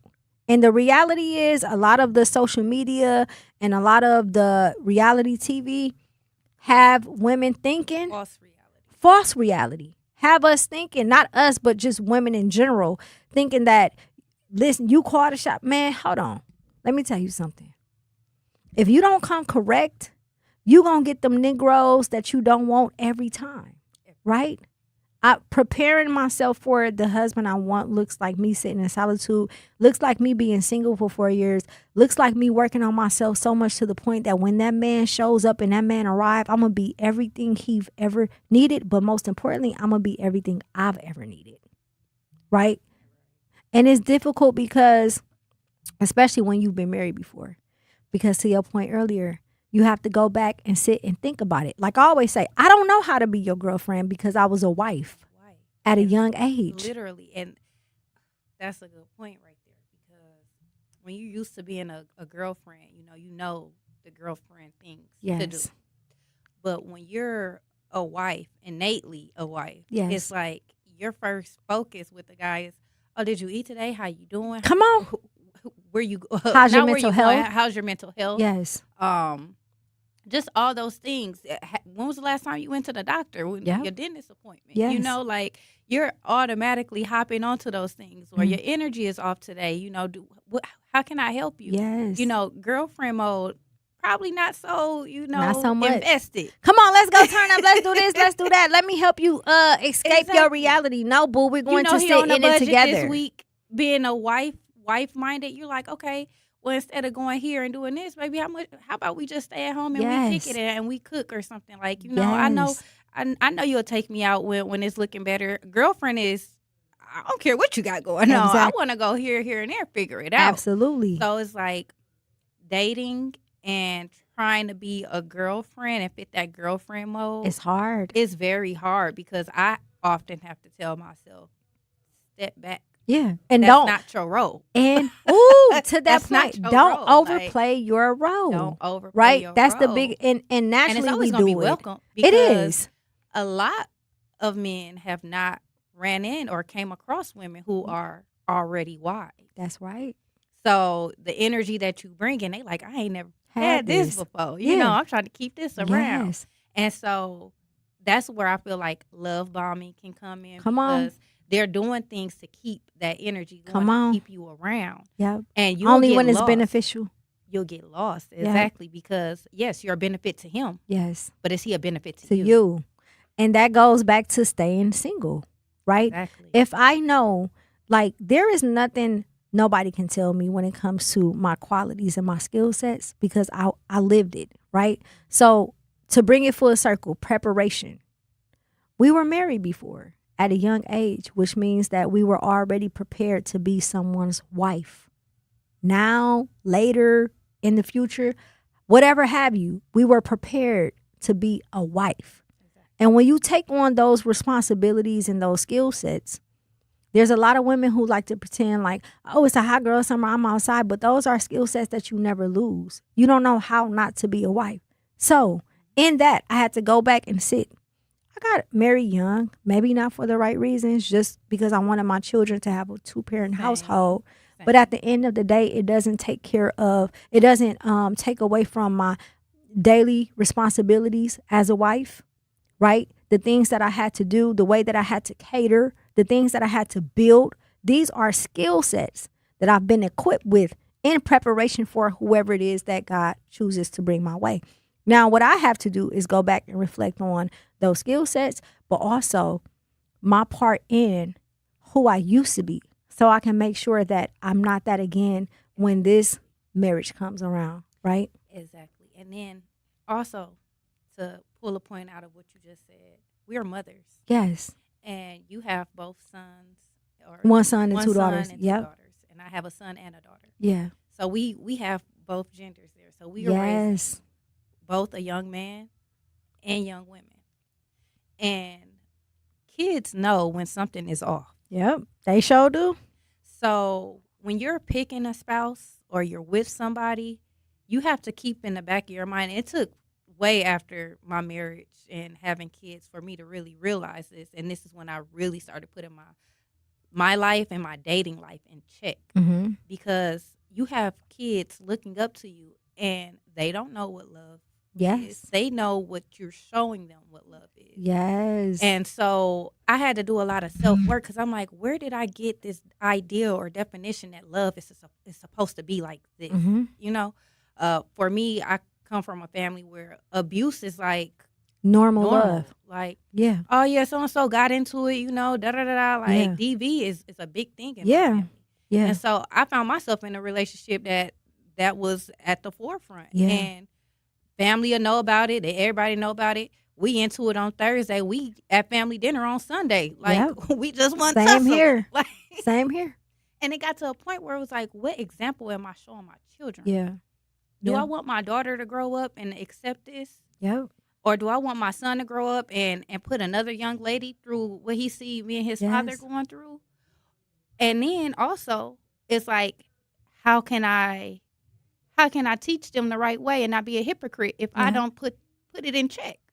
And should give them an example of what it looks like. And that was a big reason why I divorced. Yeah. Because it became so bad that it was like, okay, when my daughter is older or when my son is older, I can't put them in place. I can't check them about what they doing in their relationship if they saw me dealing with it all day life. Because the first thing they're going to say is, you dealt with it. You did it. And that was our Auntie norm. did it. Grandma did it. Yes. Everybody did it. They fine. Everybody, you know.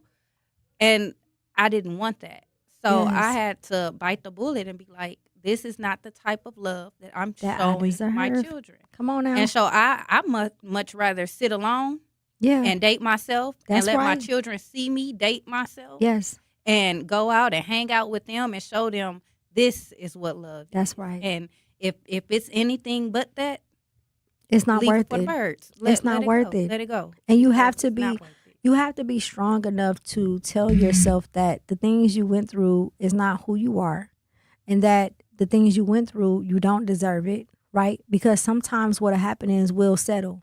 We'll say, I think I'm worthy of this, so I'll just take this. No, that's not the case. Right? Which is important. Your settling becomes your norm. Which is why you need to be by yourself. You have to. It's so imperative to sit alone with yourself for X amount of months or years until you become who it is that you know you're becoming. And then once you become that person, your alignment starts to happen. And everything, you just pay attention to what you attract. The type of men you start to attract once you change and work on yourself. Exactly. And they'll be able to appreciate what it is that you bring to the table, because they'll be able to identify that you've been working on yourself because they've been working on themselves. Exactly. And the energy and the aura that you bring when you're working on yourself in the right way. Yes. People see that. Yes. You may not think that you're working on it or you see it, but other people see it. Yes. So, example, real quick. It it was a couple weeks ago too. And so I was, just chilling at this bar or whatever, and I'm just, by myself, kicking it. And these girls came up to the bar and they talking or whatever, and somebody said, "Why you so quiet over there?" And I'm like, "I'm just, chilling, I'm just cooling." And she like, "Oh, well, you just so pretty, and you just seem so soft. Like you seem like a soft girl." Yeah. And I'm like, "Thank you." Yeah. Because I worked for that. But okay? come on. I'm like, I worked Come for on, that. Cece. Like, soft girl was never, ever in I'm my trying to tell adjective. you. Never a description Yes. of mine in the past. I always got masculine, aggressive, Yeah. like just, and granted, I was always in survival mode. I've been Yeah. in survival mode since a child. Yes. So going from survival mode to being a mom, to being a wife, to being divorced, and to being single single. mom. Yes. Like all of that is survival. And Yes. so I had to take a stand back, and I was like, I don't want to be masculine. I don't want to be looked at as someone that's hard to be around. Yeah. And so somebody saw the work that I've been putting in, and it wasn't even intentional. Like I'm just sitting there chilling, cooling. And she like, your energy just seems so soft and feminine. And I was just like, girl, thank you for the my compliment. work is paying off. Yes, for and real. I didn't even know. And to your point, it's so funny, but it's the truth. I'm the same way, and I was the same way. And I've been trying to really, really tone it down because I don't want that person that's for me, my forever person, to think that they have to, that like I'm trying to make sure that they aren't the leader or that they aren't masculine or anything like that. I'm just a strong woman. I've been through some stuff. We're passionate. Right? I'm very passionate. Right. I've been through more things than a lot of women. So I carried it, on my shoulders. But the work that goes into the soft girl era, right? The work that goes into understanding that it's okay to, tone it down a little bit. And I say that to say it's hilarious because when you think about the times where we were like straight alpha female, right? We was attracting BA Negroes. We were attracting A lot the of 'em. more I was, and like I was attracting. I mean, the variety guys of them who too. were Like they come packaged up What? in different packages. Like, man, it like, was serious. come on, like I'm I didn't even think you was like that. Until like what am I? I said, hold on, let me check myself. It was the energies. Come on, something ain't adding up here, right? This ain't what I asked you for, God. I didn't ask you Send them for. back. Send them back. Send them back and put them on a clearance rack. I don't want them. I don't want them. We are talking preparation. It's your girl, Jazz Tyler. We got Cece in the building. Make sure you do not touch that dial. 101.7 The Truth. Not completing high school is more of a social thing than it was an academic thing. Even though all these years have passed, I still had that longing to have my diploma. At age 30, Carissa finished her high school diploma. If you're even considering getting your high school diploma, you can do it. No one gets a diploma alone. If you're thinking of finishing your high school diploma, you have help. Find free adult education classes near you at finishyourdiploma.org. That's finishyourdiploma.org. Brought to you by the Dollar General Literacy Foundation and the Ad Council. Hear that? That's the sound of your life. Perfectly imperfect. Beating in rhythm to the world you've created. But every time you drive after drinking, the music gets drowned out. Your life sounds pretty great. Don't let a buzz ruin it. Buzz driving is drunk driving. Don't drive buzzed. A message from NHTSA and the Ad Council. Doctors Without Borders is delivering life-saving medical care where it's needed most in communities around the world. From bandaging war-wounded patients in Sudan to providing clean drinking water in Haiti, we're in more than 70 countries worldwide, bringing patients from sick to recovering, from emergency to aid, from crisis to care. This life-saving care is made possible by a global movement of supporters like you. Thank you.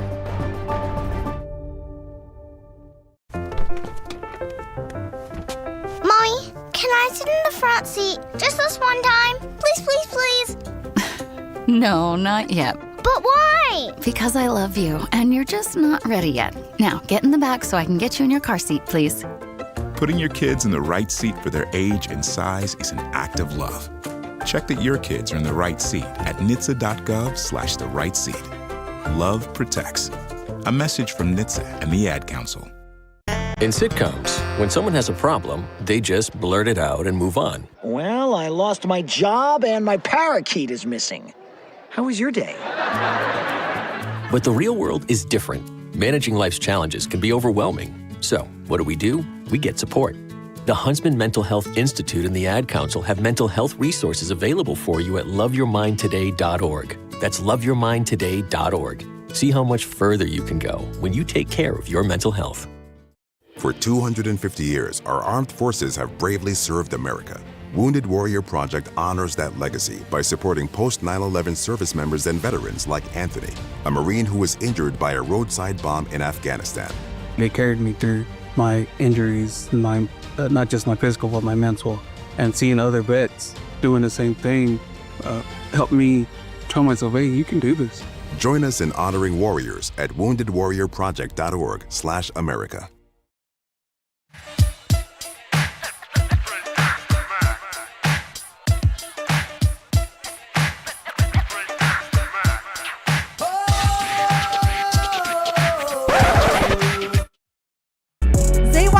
Hating on us, man. 101.7 The Truth. It's your girl Jazz Tyler. We are live and direct. Listen, we was in mode and Meech and Zech started hating again. We are talking about preparation, specifically. Thank you, Zech. One of the things we're talking about today is preparation, and during this last segment, we are talking about preparation as it pertains to relationships. Women, are you preparing yourself to be who it is that you need to be for the man that you prayed for? And some of the tips and advice that me and Cece have been talking about is making sure that you stay single to yourself so that you can work on yourself and love yourself and deal with things that you deal with in order to properly be the woman you need to be for whoever the man is. A lot of women need to sit down with themselves and be realistic. You say you want a man with some money, but what's in your savings account? Okay. You want a man to come here and pay your bills, but do you pay your bills on time? You want a man to take you out to eat, but can you cook? Hello. Is anybody there? You want to have perfect credit score. What yours look like? Yes. Check yourself. Check yourself. And that was that's always one of my biggest rules for self. Don't go, and granted, your spouse should be able to level you up to, a degree. Absolutely. But are you asking for things that are just like way out of realm? Like, I personally, I like self-care. So, spas and beauty things and getting my nails done. Like, I'm the person that'll go and spend $150, $200 on just a pedicure. Yes, but absolutely. I can do that for myself. And I'm not going to ask a man to do something for me that I won't even do for myself. Exactly. And that's the bottom line. So if I go to him and be like, I need $300 for my nails. Yeah. And he be like, what? When the last time you paid $300 for your nails? I got receipts, baby. I got receipts. I could show just 2 weeks ago I did. Yeah. So can you do it? Yeah. Can you do it?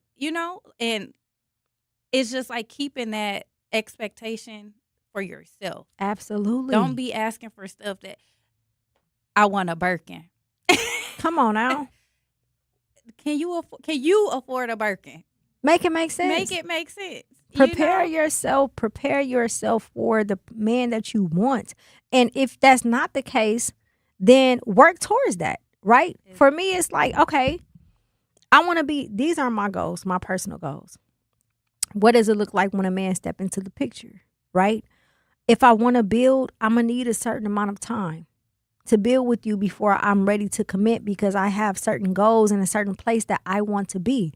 I want to come to the table with what I want to come to the table with, so that if it doesn't work out, I'm good. And I don't even like thinking like that, because I'm old school. I like to build with my men, right?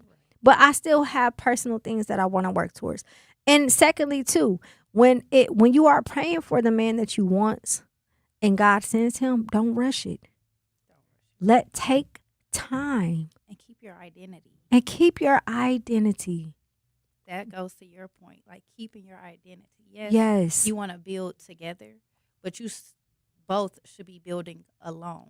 Exactly. And building up who you are. So that and when then you bring come it together. You're confident in who you are. Come on now. It's like, okay, this is who I am as a woman. Yes. This is who you are as a man. Yes. We're not coming to change each other. No, we're coming to take what we already have and push it mesh together. It together and build off of that. And baby, wherever you lack, I got you, and wherever I lack, you got me. That's how this is going to work, right? So, again, call to action when it comes to preparing for love, not just entertainment, but the man of your dreams, the man that you want. Check yourself first. Sit with yourself in solitude. Stay single. Work on your insecurities. Work on whatever it is that you need to work on so that you can show up for yourself first, and then show up for who it is that the man needs you to be. Thank you so much, Truth Nation, for tuning in. Make sure y'all tap in tomorrow with Baby Coleman and Homer Blow on the morning show. We will be back 4 p.m. to 7 p.m. We also have an event tomorrow. Shout out to Wavy Boy. He has a birthday party that's happening tomorrow. It is going down. Make sure you pull up at the Amani Place. We got MJ. He will be performing. Thank you so much, Truth Nation. 101.7 The Truth. I ain't one of them, baby. I'm him. And that's one thing for sure.